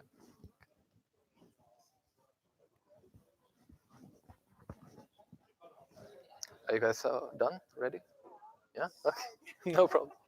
Are you guys sorted? Yeah. You're good. Are you guys done?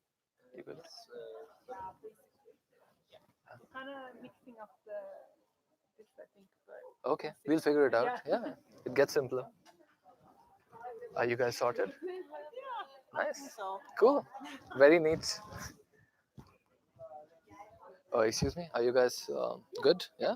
Nice.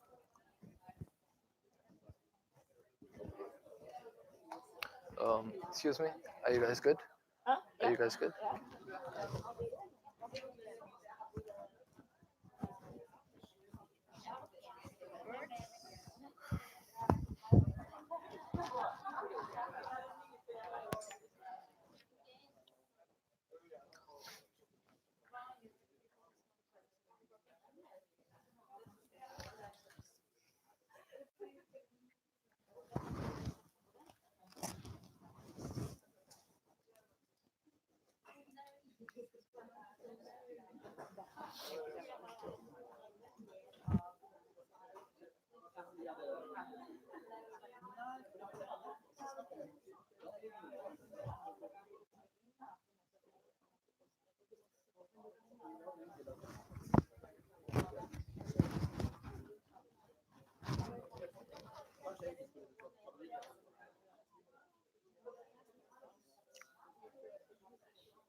Okay. Excuse me, guys. Shall we begin the discussion? Yeah. Okay. I think everybody is here except two people. One person. Okay. So we can probably start with you guys. What was your company? Colonial. Okay.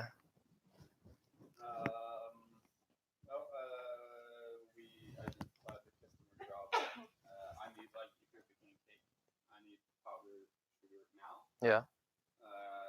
Where the pin is the Actually, maybe you guys should come and present. That would be awesome. And if you guys want to add, of course. Okay. First team, Colonial. Yeah. Perfect. So the customer job was I need powder sugar now. Like you have a cake today. Yeah. For Friday, no, we always have cake on Friday. Yeah. You have to bake it and you bake it late at night. Yeah. With one ingredient. Okay. That is missing. That is missing. Okay. Yeah, and the pain is the store are closed or at least the immediate ones. Okay. And you're home with your children, so you can't go out for a longer period or Okay. the pain reliever would then be express delivery. Okay. Product and services. That you get that ingredient right now, right at that moment. Okay. Okay. And like we haven't thought about the logistics. that No much, worries, or yeah. like the cost analysis. With more money, everything is possible. Yeah. Yeah. And then the product and the service is like powder sugar delivered home. Okay.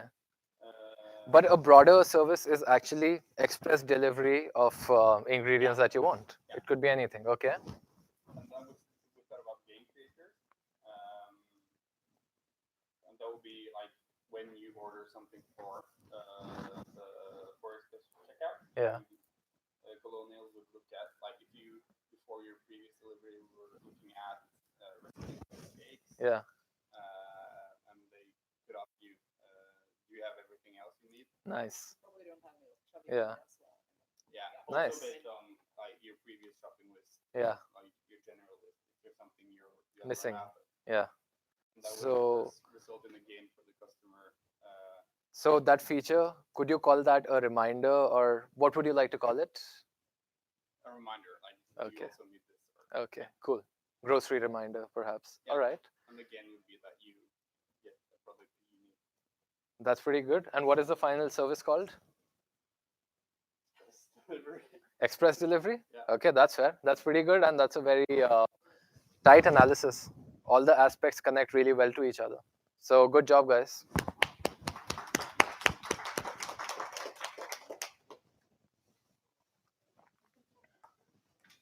Okay, but in a realistic world, do you think the express delivery would be much more expensive Yeah. than, yeah? I think they sort of have this already, but they're phasing it out because of costs. Okay, all right. At least that's what they told us. So, yeah. All right, okay. Guys, Spotify? Yes. Please, would you like to come and present?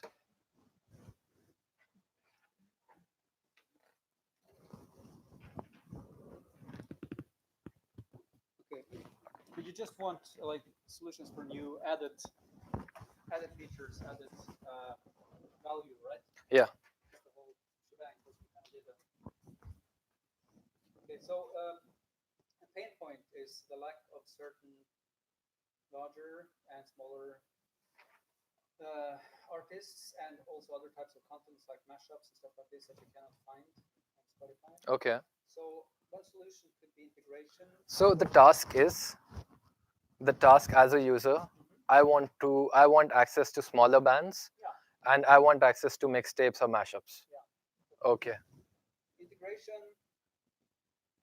And sorry, but why is it not possible? Why do not I have it as a consumer? Because of copyright issues.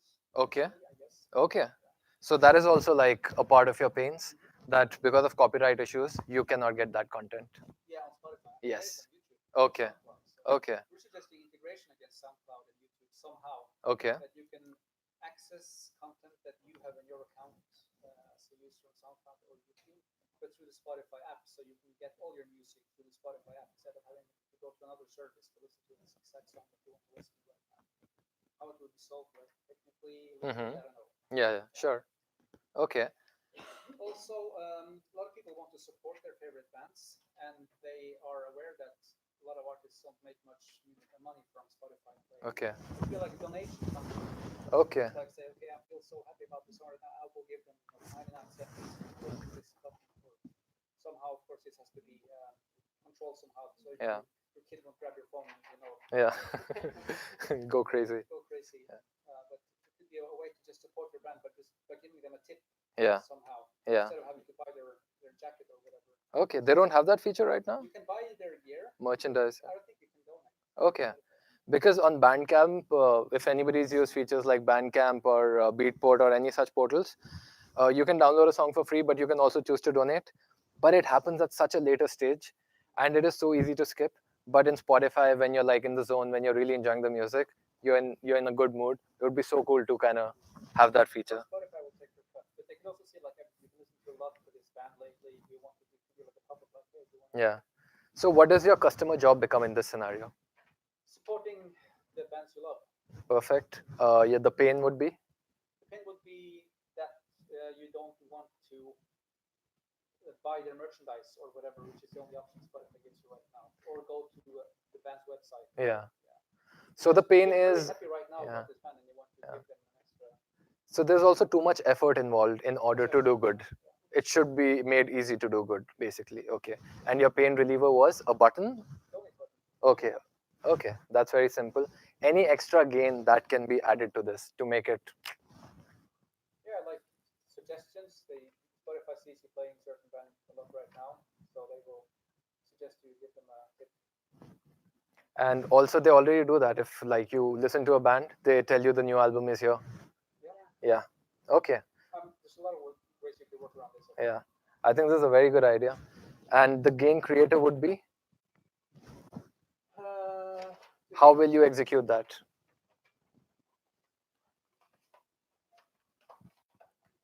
If that's for Spotify, they will obviously take it up. Mm-hmm. But how do you make it accessible to the user?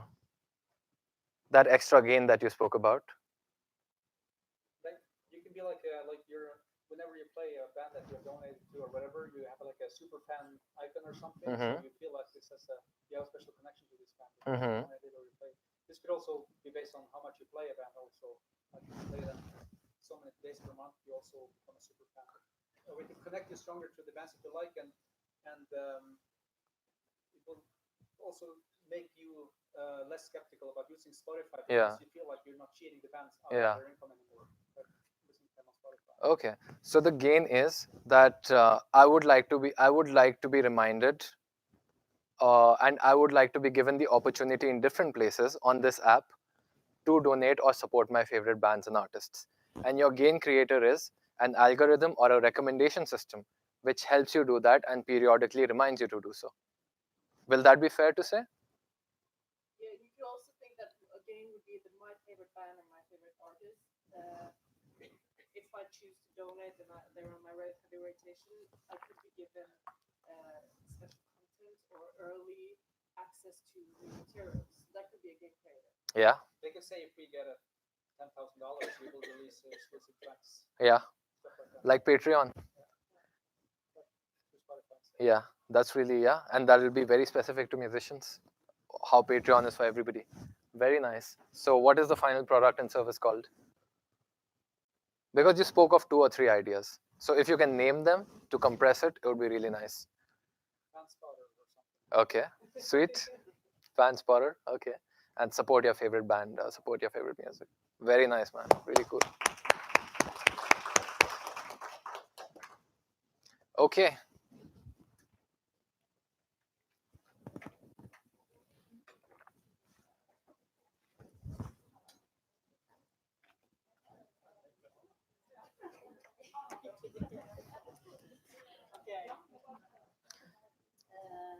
So what company did you guys have? We had Finn, and we called it. We were targeting the people that wants to go from A to B. Okay. And we created a new service. Okay, all right. So you want to go from A to B, and what do you mean A to B? Is it a travel service? Transport. Okay, transport. Yeah.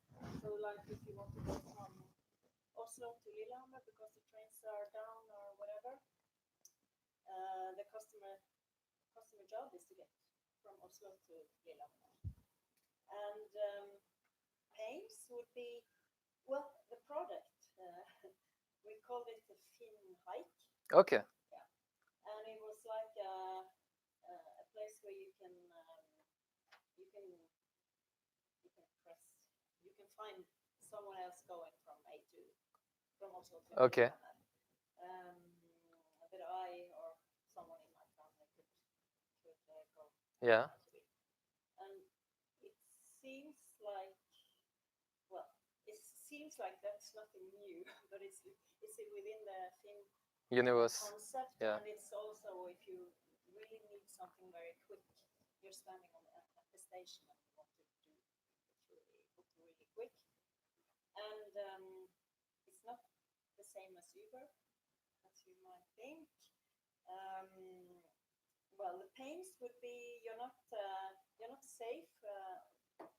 You don't feel safe with the person that you're going from A to B to. Yeah. The way we solve it is you have to, the drivers and yourself have to have a profile. And Yeah. of course, all that stuff and tracking and references, Hmm.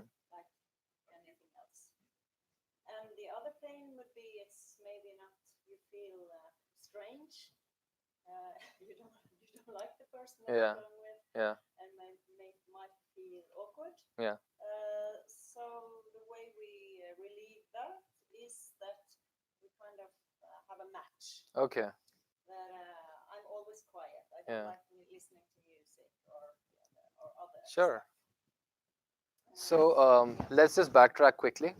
Your customer job was that you want to get from point A to B. Yeah. So you want to travel basically. Yeah. And your customer job also is that you want a travel companion. Yeah. Yeah. Mm. So the problems in this scenario is the pains, and the pains are that you might not like the person who you find. So yeah, and the second pain was that Feel safe. you don't feel safe, and your pain relievers for that are that you create a profile, Yeah. so you know the person, and you have a match, so you kind of know that you guys are similar. Yeah. Okay. Yeah. Yeah. Okay. All right. And jump out of the train. I understand. All right. And what is that extra feature that gain that will sell this? Yeah, the main feature is that you share the payment in all this is that you share gasoline and food payment. Yeah. Yeah. Okay. And that is also safe and good. So and how do you help them? How do you help the user share it? Yeah, that's where Finn comes in because they have a, how do you say? Payment gateway. Calculator. Yeah. Calculator. Yeah, Yeah. calculator. Where you say we're going from, and they will kind of know all the Yeah. and all the miles. All the expenses and all that. Gasoline and all kind of, so they will split it. Yeah. Right? Yeah. Nice. Okay. And when you split it, you feel more environmental. Yeah. Conscious. Nice. Yeah. I think that's it. And what was it called? The whole concept? Fin hike. Fin hike. Okay. Just as like an outsider's perspective on your idea, I think like there's some very like interesting ideas here, especially when you said another person over there and you could travel with. I was really thinking that like if I want something from Bergen and this person was traveling and I knew, I would be like, could you get it for me? Instead of having me and going and getting that furniture. So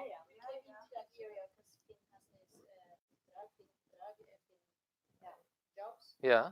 And they can transport furniture and pick something up from Bergen too. Okay. As well, but it's kind of like Okay. So it can also be like that the person will specifically come for you, or that person is generally traveling to Oslo and he can put a post and say, I'm traveling to Oslo, I have a big car. If you want me to bring something for another 100 kroners, why not? Okay. So I think one problem that I see with this is that since there are multiple alternatives to Fin for different kind of a service, it kind of seems like a crowded market. That like, why would you use Fin specifically to travel, but why not others like Router and V and whatnot? Yeah. Yeah. Yeah. Yeah.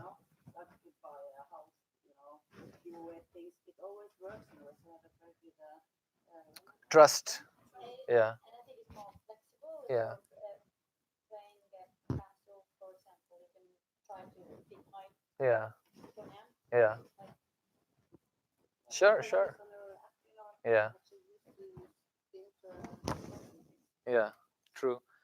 So for Fin specifically, Fin has an advantage where you can buy and sell stuff to each other.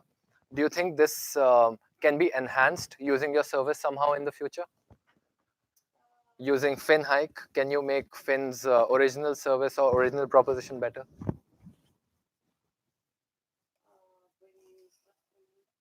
Yeah, that is one. That is one simple example. But if you can, yeah, sure, I understand. Yeah, I did because I think it must be a little bit more into it, but yeah, actually yeah, driving now. yeah, Just stop by and whatever. yeah, It's just going from Alvaro to school. yeah, Not yeah. It's also hard to report that I'm just doing a shorter distance. What we're talking about, if you could, for example, merge into a small job, and if you need like someone to transport your children from the kindergarten, like, and cooperate with other parents or people who like to make a job out of it. That's possible. Cool. Thank you, guys. That was really nice. Okay.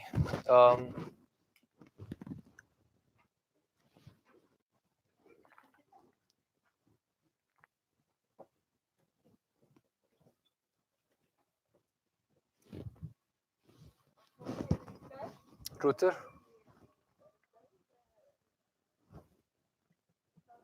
Yeah. Okay. We are going to job in the morning. We don't have so much time. Mm-hmm. So the pay is, and we are going to the job. So it's a parent with a kid that need to get to the kindergarten first, and then to the job. Okay. So that's Okay. I have extra stuff. So customer job is basically to drop your kid and then go to work. So a more complicated route to take. Okay. And we have to, the pay is we have to be at work at 8 o'clock, and the middle stuff. Yeah. Yeah. And then it's also we have responsible the baby cart. Oh. And that we also have not from A to B, but A, B, C. Okay. So that's okay. Got it. Yeah, so the pain relievers, it's the rival side. Okay. Yeah, we can, we have to be at work 8 o'clock. Yeah, and you can, you don't have to do so much time because you have the ticket on the app. Mm-hmm. Yeah, so when you hurry for the bus or station, you don't need to spend time. This is what you do the proposal is buying in the app Yeah. on the way rather than going and buying it in the Kiosk. yeah. Mm. So you don't spend time on that. Yeah. Plus, like she was mentioning about the time Mm. that you can on they have an application that you can plan your trip. Mm. The only thing that we would propose them to have also the C. So right now they have only A to B, but you can go like the trip through some point. So you just get proposal from one to. Nice. And then the games are that Rutel proposes that we have, first of all, it's a 1 hour trip where we can use buses, trains, trams, Mm-hmm. Mm. yeah. So this is very beneficial because then you don't need to think about buying ticket every time you go to some Yeah. stop. Then you have also the map that shows where exactly the stops. For Yeah. example, Oslo Central Station. There is quite a lot of stops. You need to exactly know which one goes where, and with a map, you exactly know where you go. Yeah. One question. So this map also sounds like your idea from A, B to C. Yeah. So right now you say that it only shows from A to B, but you would want router to tell people that the path, the whole map is A, B to C.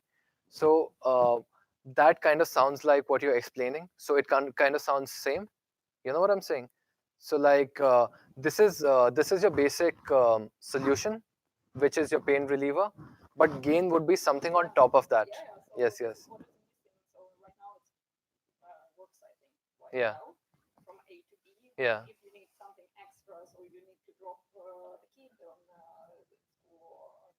Mhm. you need to meet someone, just pick up, Yeah. kind of, quickly meet and go further. Mhm. Then it's not a good solution to have the best route for Mhm. that. Yeah. Yeah. And then Yeah, yeah, I understood. And that is, and let's call that solution A, B to C, right? So, Also, you want to change one train to another train, you can see which train the next train is. yeah. So, Okay, yeah, I understand. So, within the solution A, B to C, is this your pain reliever or is this your gain? right now they don't have it, so I guess it's extra gain that would be nice for them to add. Mm-hmm. And Okay. then also the another gain that if they can include physical Yeah. and Okay. So the pain reliever is A to B, but the gain is A, B to C. yeah. Okay, And got it. also the extra gain that monosport, Mm. the monthly ticket or yearly ticket, Mhm. also makes it cheaper Yeah. for the user. Okay. Yeah, that's fair. Mm. Yeah. So which is your gain creator? Yeah. Giving that Because opportunity. then you kind of stuck to this Yeah. company and Yeah. then they kind of save with the profit. Yeah. Sure. So what do you want to call your A to B to C service or function? It's not necessary, but it's nice. Okay, cool. Nice, but really nice solution. Yes, I think it can work. Awesome.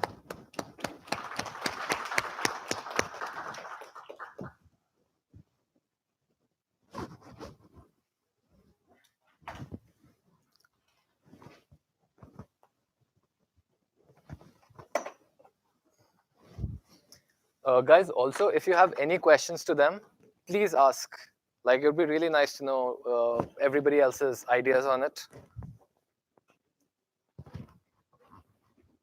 we look into too good to go. The users now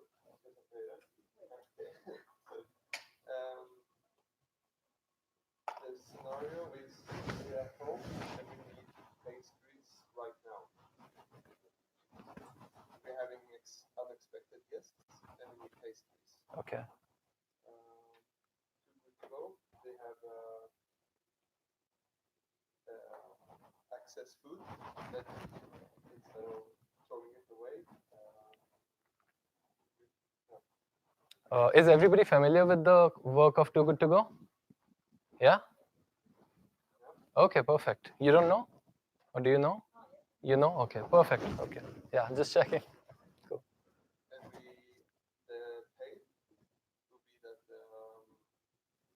normal pastries are expensive at like Solberg and Hansen and yeah. And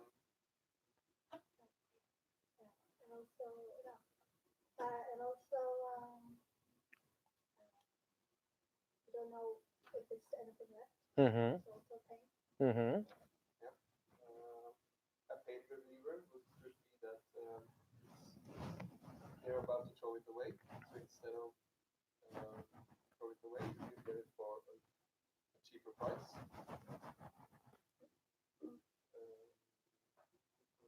And you don't know in the gates. I don't know which type of service. Where could I pick it up? mm-hmm. And that's why they give you alternative Location? locations Okay. and different options. Yeah.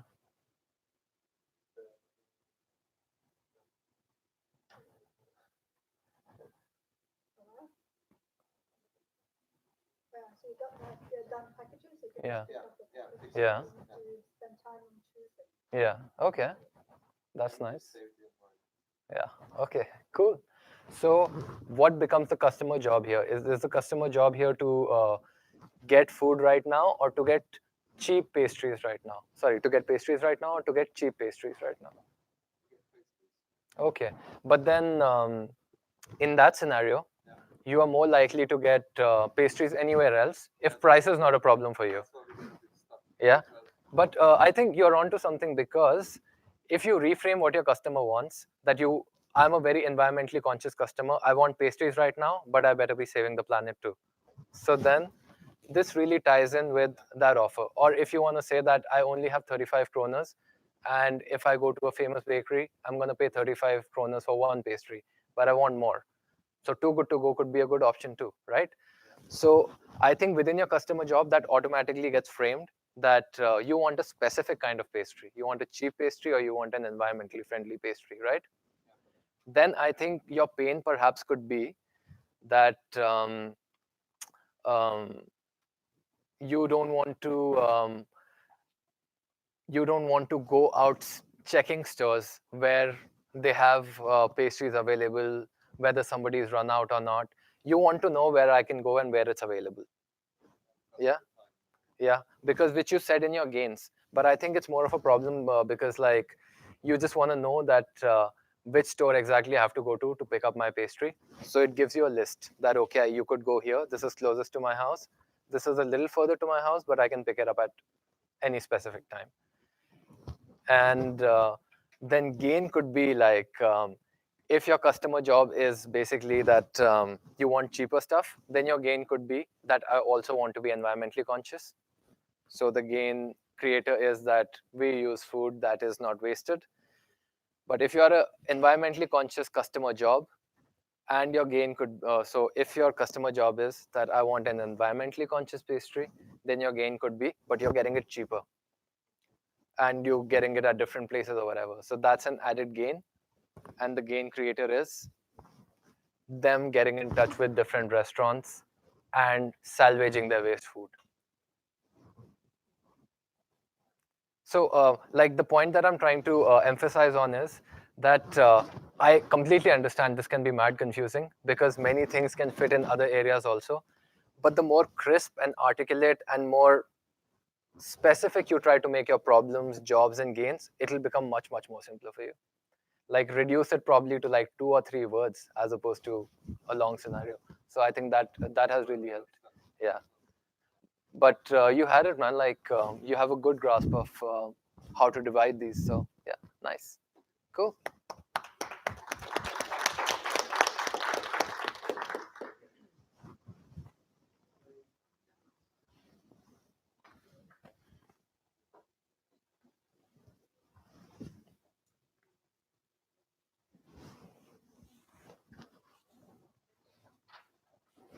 So we had musical. So we were challenged on not only getting from A to B, but to be more specific, and we tried to analyze the musical. So it was more like I like to bicycle when and as much I want, without having the responsibility of owning the bike.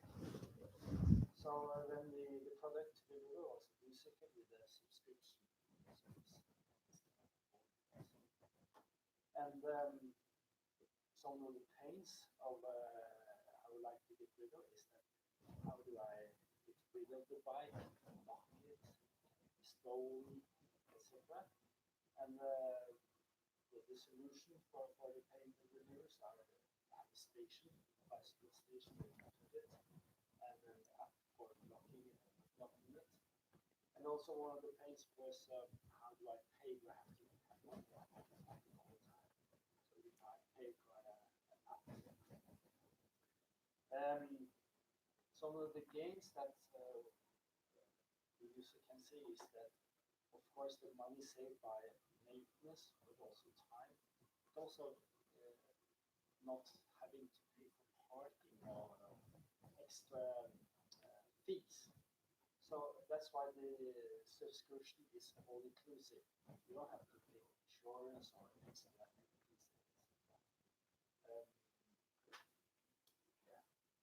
Yeah, that's mainly it. I don't know if you want to say something about this. Yes. So, I mean, this service could be used not only for a person, but also for a company who wants to provide the service for their employees. So is this a gain?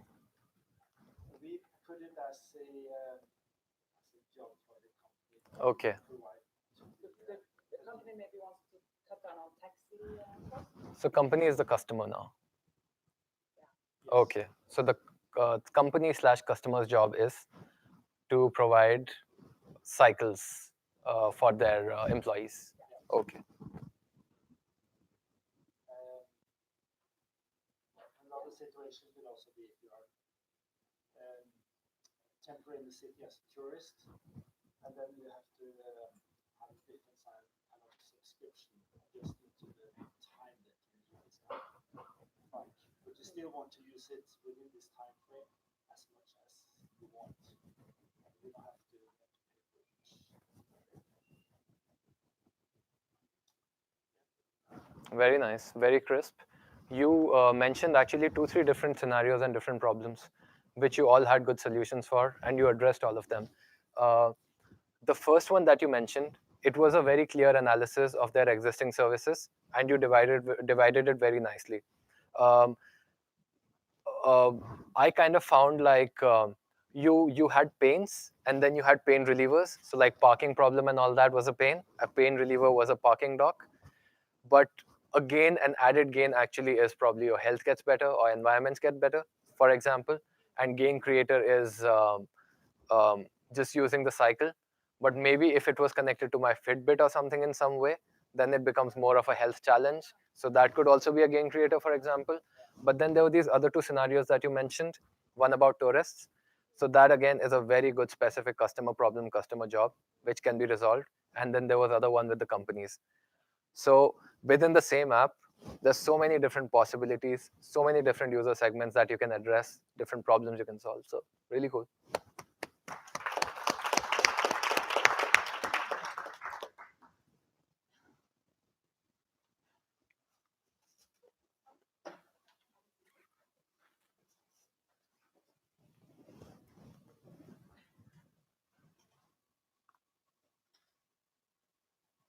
So I think I have to talk. So we have VIPs, and now I'm kind of unsure if we've done it correctly. So the starting point, the customer job, is that you are arranging a party or you are going to hit the tourist attraction. So everyone is buying different things, and it's difficult to yeah, everyone is paying for different things. So then the pain is that it's really difficult to keep track of expenses, and calculating is difficult, and it's embarrassing to ask for money to people. Nice. And here's where now I'm a bit like. So then the pain reliever will be, okay, we give you the ask for money functionality, so you can easily ask people for money. And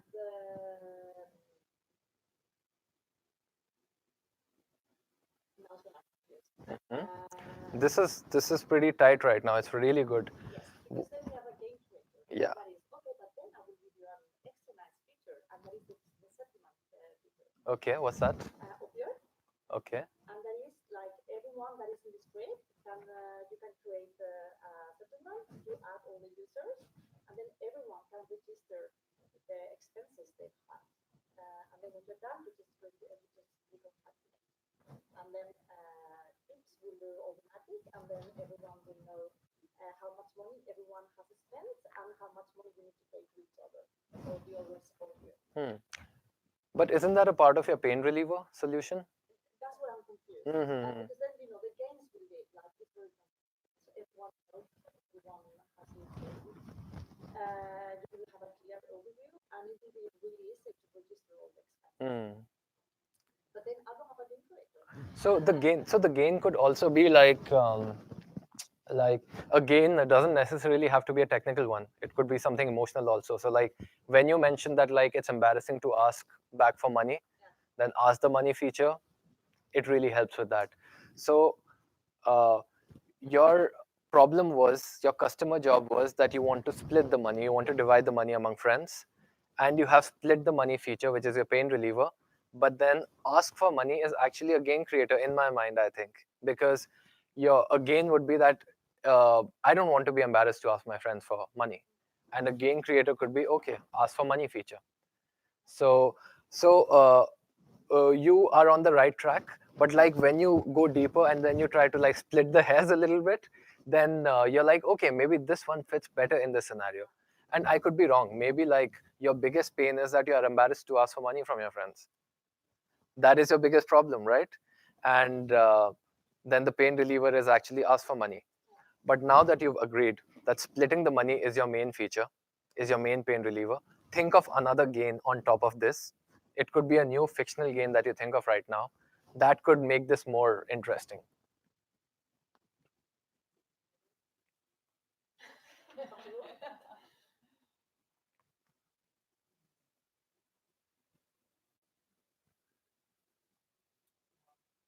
Okay, for example, like you guys fly Norwegian ever?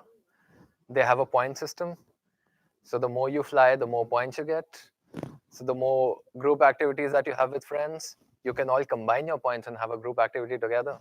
Maybe, yeah. And then maybe you all can you have enough money to split a dinner together for free, sponsored by Vips. Maybe, yeah. Okay, but really nice, very good analysis.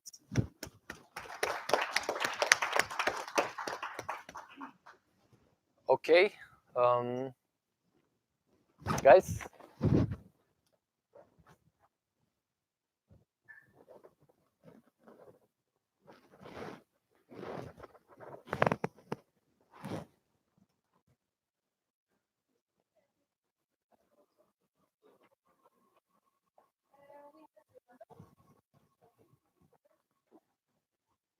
Yes, and the pain. We can start with the pain reliever at Zalando. Customer job. Customer job first. Yes. We have a lady who wants to order her dress for a Christmas party. Julebord. And then we can take the pain reliever now. Yeah. Oh, pain. Then you take the pain. That okay? She wants a dress, but what's the problem? Yeah. The problem is she needs to have it fast. Okay. She's a bit late with ordering, and she needs to get it very fast. So that's a pain for her. May not arrive in time for the Christmas party. Cool. And yes, wanna start too? We have express delivery with, for example, UPS or DHL. Yeah. Okay. That's a partner that Salon uses to get the service for the clients. Fair enough. So another pain is that she maybe not have money. Yeah. And she wants to pay later. Yeah. So Zalando can arrange with Klarna. Yeah. That has the option. Also, we have many, but should I go through them all or also, she wants to know how the fit is on the dress. So a pain reliever could be that they have free returns, so she can order the sizes and try them on, and then deliver one that keep the one she wants. Also, they can have pop-up shops, so she can actually go and try it. Yeah. And any gains on top of this? Yes, we have a gain on the problem with the sizing. Yeah. We also, Zalando also is going to offer product photos with different types of modeling, big models, small models. As we know, a lot of people is not looking like supermodels. Yeah. When they order something that's normal. Yeah. And then Zalando is going to offer product photos with different sizes and also information about what kind of sizing the models are using, so you can compare it with the sizes that you may use. Perfect. So that will get you closer to finding your size. Nice. So what would you want to call this? This detailed size analysis feature. Where we put it? Yeah. Also, that would be nice to know. Isn't it a Visual size. Okay. And where would you like? So, the Zalando page. This is the dress. This is the size. This is the button to click and shop. Where is this going to be? The actual product photos is a good place. Okay, so the actual place. So like if I keep scrolling, all the photos will be with different models. Yes. Okay. A gallery. Or maybe you can choose on the side that like when you choose your size, basically, you can have a subcategory of like how things fit you, or maybe then you can get specific pictures. Maybe. Okay. But yeah, it's a really good solution with different model sizes. Nice.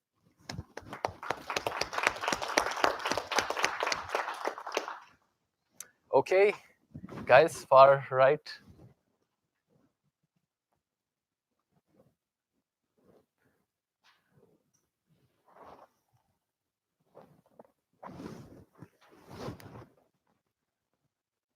So we had Snapchat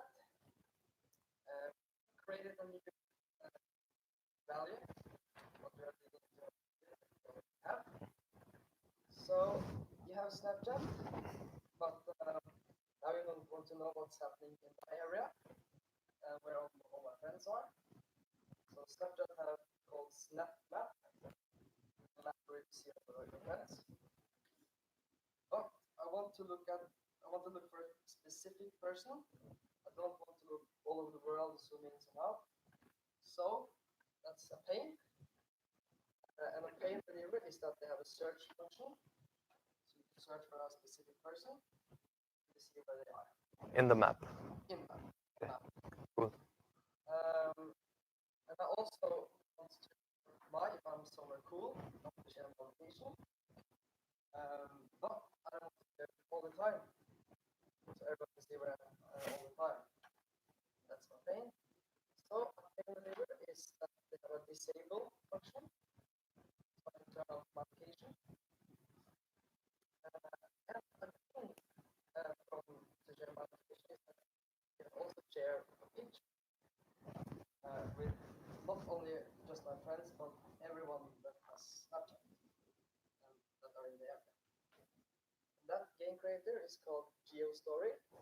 So you post a story to that specific place. Also, I'm looking for my friends.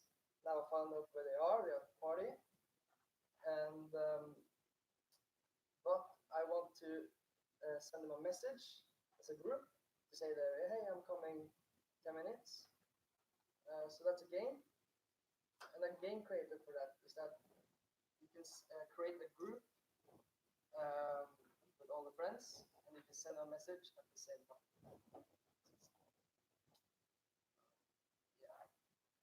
Nice. Crisp. Yeah. On point. Really good. Yeah.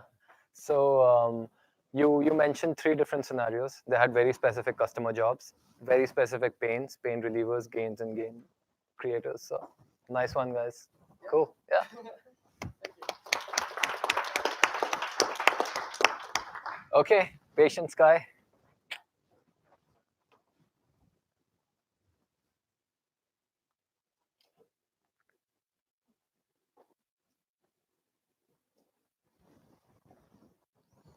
So we have lunsj, which apparently you know about. It's a service connecting local doctors' offices with patients or users. So you can connect to your doctor in your office via your phone. Currently, the scenario or the customer job that I am on vacation or perhaps at work, but perhaps vacation this time. And I want to renew my prescription because I run out of medicine. And then the pain is that it might be a long distance to the doctor's office, and it might take time, and I have to travel, so that might be more an expense. So the transport and everything then the pain relievers is then electronic communication. Okay. What Electronic consultation? Like you can ask the doctor, this is my problem, and then they help you? Yeah, you can do that. Or Still, we were going for just renewing a prescription that. oh, okay. Got it. We were trying to just narrow it down. Yeah, absolutely. Sure. Perhaps it's a little bit narrow. I don't know. No. It's perfectly fine. Go on. Yeah, so that's the pains, and the gains, of course, is you free up time, and especially if you're on vacation, you don't have to travel back, and you're at work, and of course, it would be nice for your boss not to Yeah. 5 hours. Yeah. But we had a little bit trouble with it. Hmm. Because it, yeah, because basically just we Yeah. yeah, okay, perhaps. Yeah, we would and probably like these works if you Yeah.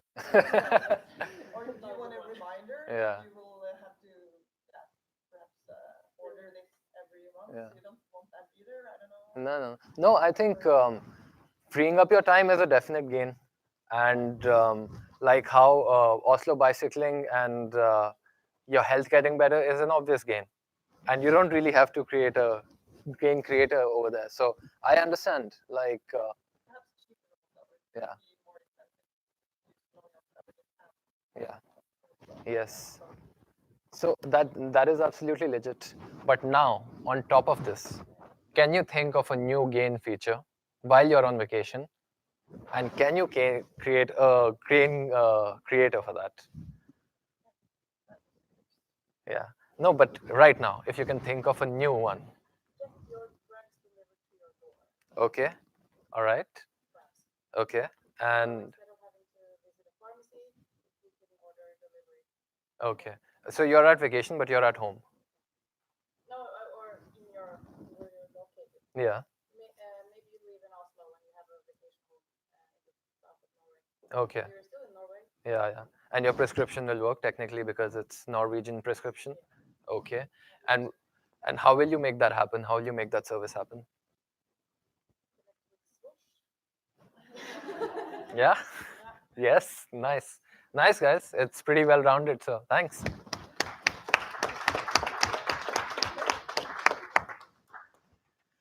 Okay. So this brings us officially to the end of this session. I have a slide for that too.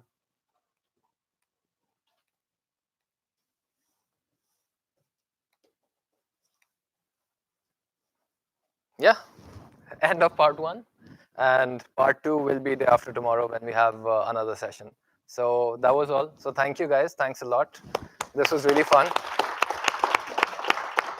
So I think today we used a strategic tool, a business strategic tool, and then we thought in a very UX UI way of interaction design problems.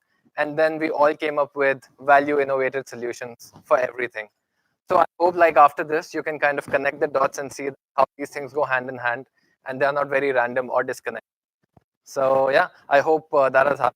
Thank you for your attention.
All right, see you guys. Ciao.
Bye.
See you.